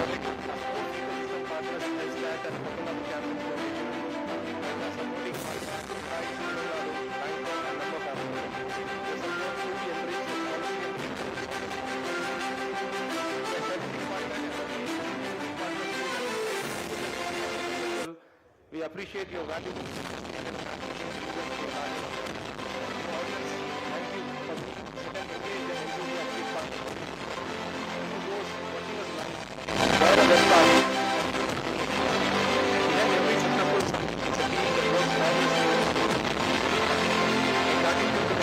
team at the Hindu, our events and production.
பெருந்தொற்று காரணமாக ஊரடங்கு உத்தரவு, வாகனங்கள் நகர முடியவில்லை.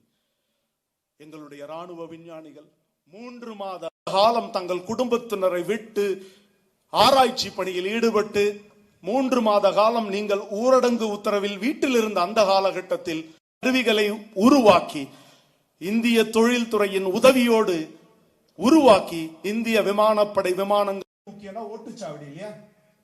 ஜனநாயக நாட்டில் முக்கியமானது ஓட்டுச்சாவடி. கரோனா காலத்தில் உங்களுடைய அறிவு ஒரு ஆராய்ச்சி கட்டுரையிலோடு சுருங்கிவிடக்கூடாது.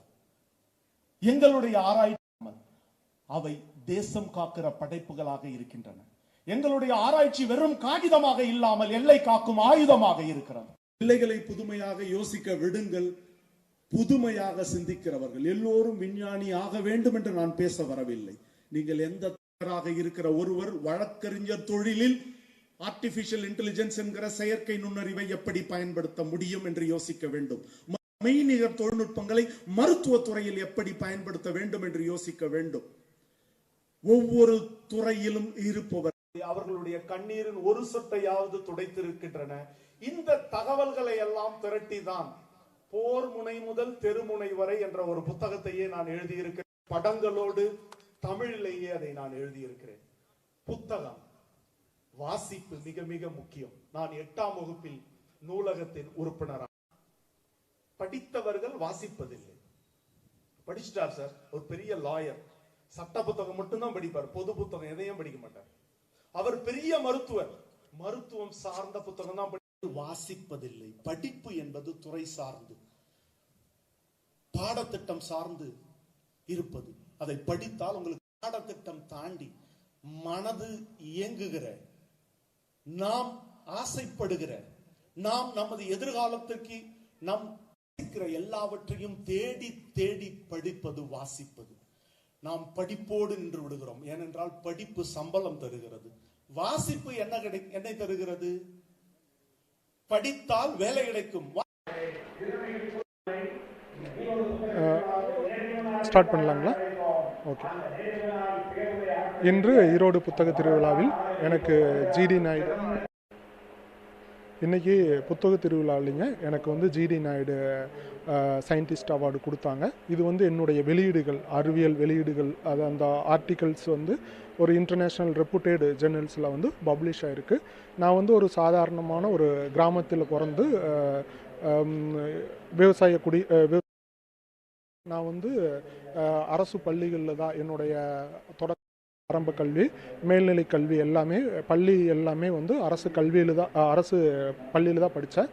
அதுக்கப்புறம் வந்து அரசு உதவி பெறும் கல்லூரியில், கோபி கலை அறிவியல் கல்லூரியில் வந்து என்னுடைய இளங்கலை பட்டத்தையும், பிஹெச்டி கலை அறிவியல் கல்லூரியில் இன்னும் முதுகலை பட்டத்தையும் நான் பெற்றேன். அதுக்கப்புறம் சென்னையில் உள்ள சென்னை பல்கலைக்கழகத்தில் ராமானுஜம் இன்ஸ்டியூட் ஃபார் அட்வான்ஸ்டு ஸ்டடியில் நான் வந்து என்னுடைய ஆராய்ச்சி மேற்படிப்புக்கு உண்டான பட்டத்தையும் ஆராய்ச்சி பட்டத்தையும் 2018 முடித்தேன். அதுக்கப்புறம் நான் கண்டினியூஸாக என்னுடைய ரிசர்ச்சில் வந்து நான் ஒர்க் பண்ணிகிட்டே வந்தேன். அதனுடைய வெளியீடுகள் எல்லாமே இன்டர்நேஷ்னல் லெவலில் நல்ல ஜேர்னலில் பப்ளிஷ் ஆச்சு. அதன் காரணமாக எனக்கு வந்து இந்தியன் மேத்தமெட்டிக்கல் சொசைட்டி ஒரு சிங்கிள் ஆத்தராக என்னுடைய ரிசர்ச் வெளியீடு வந்ததில் இந்தியன் மேத்தமெட்டிக்கல் சொசைட்டி எனக்கு மத்தாய் ரிசர்ச் அவார்டு கொடுத்தாங்க. அதுக்கப்புறம் தி அகாடமி ஆஃப் சயின்ஸ் சென்னை எனக்கு வந்து யங் சயின்டிஸ்ட் அவார்டு கொடுத்தாங்க. அதுக்கப்புறம் இன்டர்நேஷ்னல் மேத்தமெட்டிக்கல் யூனியன் ஜெர்மனி வந்து எனக்கு வந்து கிராண்ட் கொடுத்தாங்க விசிட் பண்ணுறதுக்கு. ஃப்ரான்ஸில் இருக்கிற ஒரு புகழ்பெற்ற பல்கலைக்கழகத்து, அந்த பல்கலைக்கழகத்தில் நான் போய் நான் வந்து ரிசர்ச் கொலாபரேஷன் பண்ணேன். அந்த வெளியீடுகளும் வந்து இப்போ வந்திருக்கு. அது மட்டும் இல்லாத என்னுடைய ஆராய்ச்சி மாணவிக்கு, எனக்கு கீழே ஒர்க் பண்ணுற ஆராய்ச்சி மாணவிக்கு மாதந்தோறும் உதவித்தொகையாக ஒரு 60,000 ரூபாய் வந்து இன்டர்நேஷ்னல் மேத்தமெட்டிக்கல் யூனியன் ஜெர்மனி 3 ஆண்டுகளாக கொடுத்துட்ருக்குறாங்க. ஸோ இந்த ஆராய்ச்சி கான்ட்ரிபியூஷனுக்காக எனக்கு இன்று ஈரோட்டில் நடைபெற்ற புத்தக திருவிழாவில் வந்து எனக்கு ஜிடி நாயுடு அவார்டு கொடுத்து என்னுடைய ரிசர்ச் கான்ட்ரிபியூஷனுக்காக என்னை பெருமைப்படுத்தியுள்ளார்கள். இது எனக்கு ஒரு மிக சந்தோஷமான தருணமாக உள்ளது. நான் வந்து நான் கணிதத்துறையில் குறிப்பாக டிஃபரன்ஷியல் ஈக்குவேஷனில் கணித முறைகளை, அதாவது இன்னும் இதாக சொல்ல போனால் கணித மேத்தமெட்டிக்கல் மெத்தட்ஸை எப்படி டெவலப் பண்ணுறது, அந்த தீர்வுகளை கண்டறிவதற்காக என்னுடைய ஆராய்ச்சி முக்கியமாக போயிட்டுருக்குங்க. எல்லாமே என்னுடைய அந்த ரிசர்ச் கான்ட்ரிபியூஷனுக்காகவே இந்த விருதுகள் வந்து எனக்கு வழங்கப்பட்டது. இன்று எனக்கு அந்த டிஃபரன்ஷியல் ஈக்குவேஷனில் ஒரு மேத்தமெட்டிக்கல் மெத்தட்ஸை நான் டெவலப் பண்ணி அதுக்கு எப்படி வந்து தீர்வுகளை கண்டறிவது என்பதற்காக எனக்கு இன்று இந்த ஈரோடு புத்தக திருவிழாவில் வந்து ஜிடி நாயுடு சயின்டிஸ்ட் அவார்டு வந்து எனக்கு கொடுத்துருக்குறாங்க.